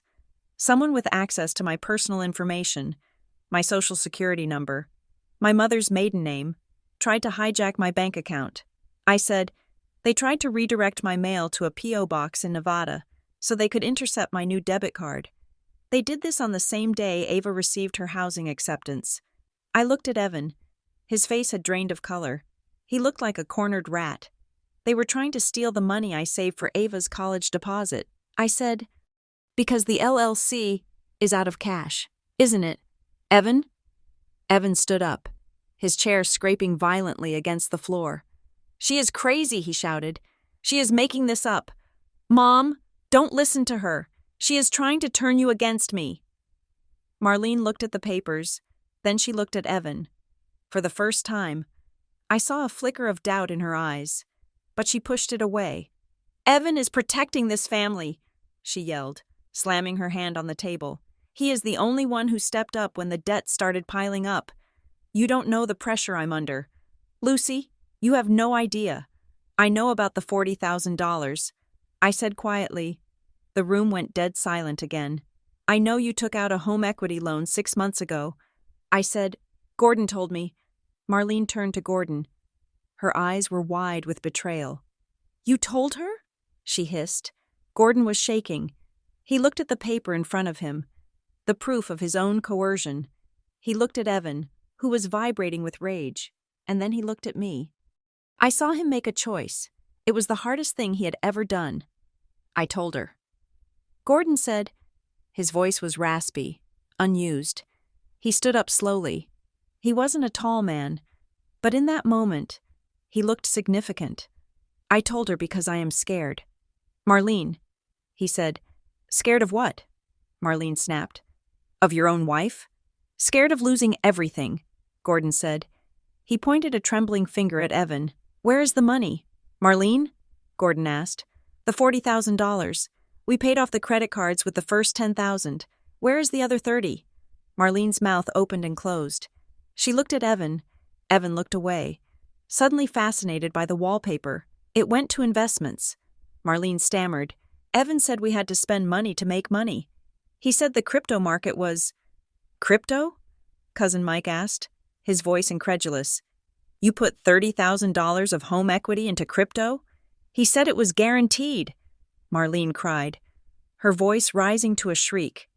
He said we would double it in a month, and then we could pay off the house entirely. She looked at Evan, pleading for him to validate the lie. Tell them, Evan, tell them it is just a temporary dip. Evan didn't speak. He was breathing hard, his fists clenched at his sides. Gordon looked at his wife with profound sadness. It is gone, isn't it? Gordon said. Marlene crumbled. It wasn't a slow decline. It was a sudden collapse. She slumped in her chair. Putting her face in her hands, I had to do something. She sobbed. The bank was calling every day. The foreclosure notices. I didn't want you to know. Gordon, I didn't want anyone to know. She looked up at me, tears streaming down her face, ruining her makeup. That is why I needed the rent. Lucy, she confessed. Her voice was a broken whisper. I wasn't trying to be cruel. I just needed the cash flow. The bank said if I could show rental income, they might refinance the loan. They might stop the foreclosure process. She reached out a hand toward me, palm up, begging. I did it to save the house. She said, I did it for us. I thought if I made you pay, it would teach you respect. Yes, but mostly I just needed the money. And I couldn't ask you. I couldn't admit that I had failed. The truth hung in the air, ugly and raw. She had tried to extort her own daughter, frame it as a moral lesson, and steal her granddaughter's future, all to cover up the fact that she had gambled the family home on her son's get-rich-quick schemes. I looked at her, and I felt a wave of pity. But pity is not forgiveness. Pity is what you feel for a wounded animal that bites you. You still have to get away from the teeth. So you were going to use Ava's college money to pay the interest on Evan's gambling debts? I asked. Marlene flinched. It wasn't gambling. She started, but the lie died in her throat.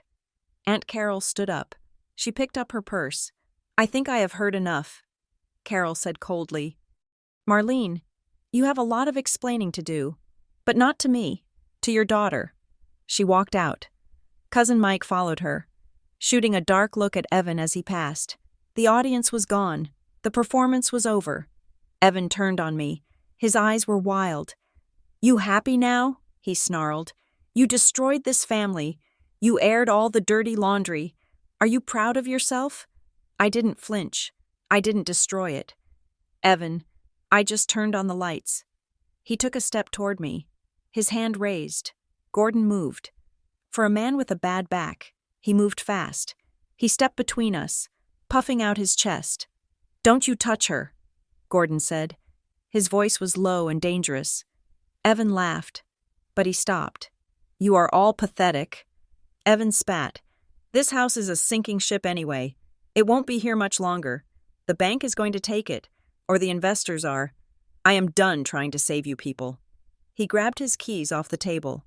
I am out of here. He stormed out the front door, slamming it so hard the windows rattled in their frames. We heard his car engine roar to life, tires screeching as he peeled out of the driveway. Marlene sat alone at the head of the table, weeping softly. Lucy, she whispered, please, we can fix this. If you just sign the lease, we can show the bank the income. We can save the house. Please, don't let them take my home." I looked at the lease one last time. It was a lifeline for her, but an anchor for me. "I can't save you." "Mom," I said, "not this time." "But what about Ava?" Marlene cried. "She needs a home base. She needs her family." Ava stood up. She walked around the table and stood next to me. She took my hand. "I love you." "Grandma," Ava said. Her voice was shaking, but her chin was high. "But I won't watch you treat my mom like this, and I won't let you use my college money to pay for Uncle Evan's mistakes." Ava squeezed my hand. "Mom paid my housing deposit this morning." Ava said, "I am going to the honors dorm. I am safe." Marlene's face went slack. The last bit of leverage she thought she had, the threat of Ava's future, evaporated. "You paid it?" Marlene whispered. "Yes." I said, "But how? Your account was frozen. I went to the bank. I said, I fixed it, and I paid it." Marlene looked down at her hands. She realized then that she had lost. She had lost the money. She had lost the house. And she had lost us. Ava looked at me. "Can we go now?" she asked. "Yes," I said. We walked out of the dining room. We didn't go to our rooms to pack. We had already packed. The bags were by the door. "Lucy!" Marlene called out from the dining room. It was a wail, high and thin. "You can't just leave. Where will you go?" I opened the front door. The evening air rushed in, humid and sweet, smelling of freedom, somewhere that isn't here. I said. We walked out to the car. I popped the trunk, and we threw the last 2 bags in. I got into the driver's seat, and Ava got in the passenger side. As I put the key in the ignition, I looked back at the house. The lights were on in the dining room. I could see Marlene's silhouette, slumped over the table. Gordon was standing by the window, watching us. He raised a hand in a small, sad wave. I waved back. I put the car in reverse and backed out of the driveway. I didn't look at the house again. I looked at Ava. "You okay?" I asked. She took a deep breath and let it out. "I feel lighter," she said. "Me too." We drove toward the highway. I had booked a suite at an extended stay hotel 3 towns over. It wasn't a home, but it was safe. It was ours. My phone buzzed in the cup holder. I glanced at it. It was a text message. The number was unknown. I waited until we hit a red light to pick it up. I read the message. "You just made this worse." I stared at the screen. The words were simple, but the menace behind them was heavy. Was it Evan? Was it one of the investors he owed money to? Was it the LLC? I didn't know, but as the light turned green and I pressed the gas, moving forward into a future that was uncertain but undeniably mine, I realized something. It didn't matter if I had made it worse for them. I had made it better for us. I handed the phone to Ava. "Block the number." I said. She tapped the screen. "Blocked." "Good," I said. We drove on into the night, leaving the wreckage of Crestline behind us. The rearview mirror was dark, but the windshield was wide open. Thank you so much for listening to this story. Families are complicated, and sometimes the hardest battles we fight are the ones inside our own homes. I hope Lucy's strength resonated with you. I would love to know where you are listening from today. Please drop your city or country in the comments below. And if you enjoyed this story, please make sure to subscribe to Revenge Stories and hit that notification bell so you never miss an episode. What would you have done in Lucy's shoes? Would you have tried to save the house, or was walking away the only option? Share your thoughts in the comments. Until next time, stay safe and trust your instincts.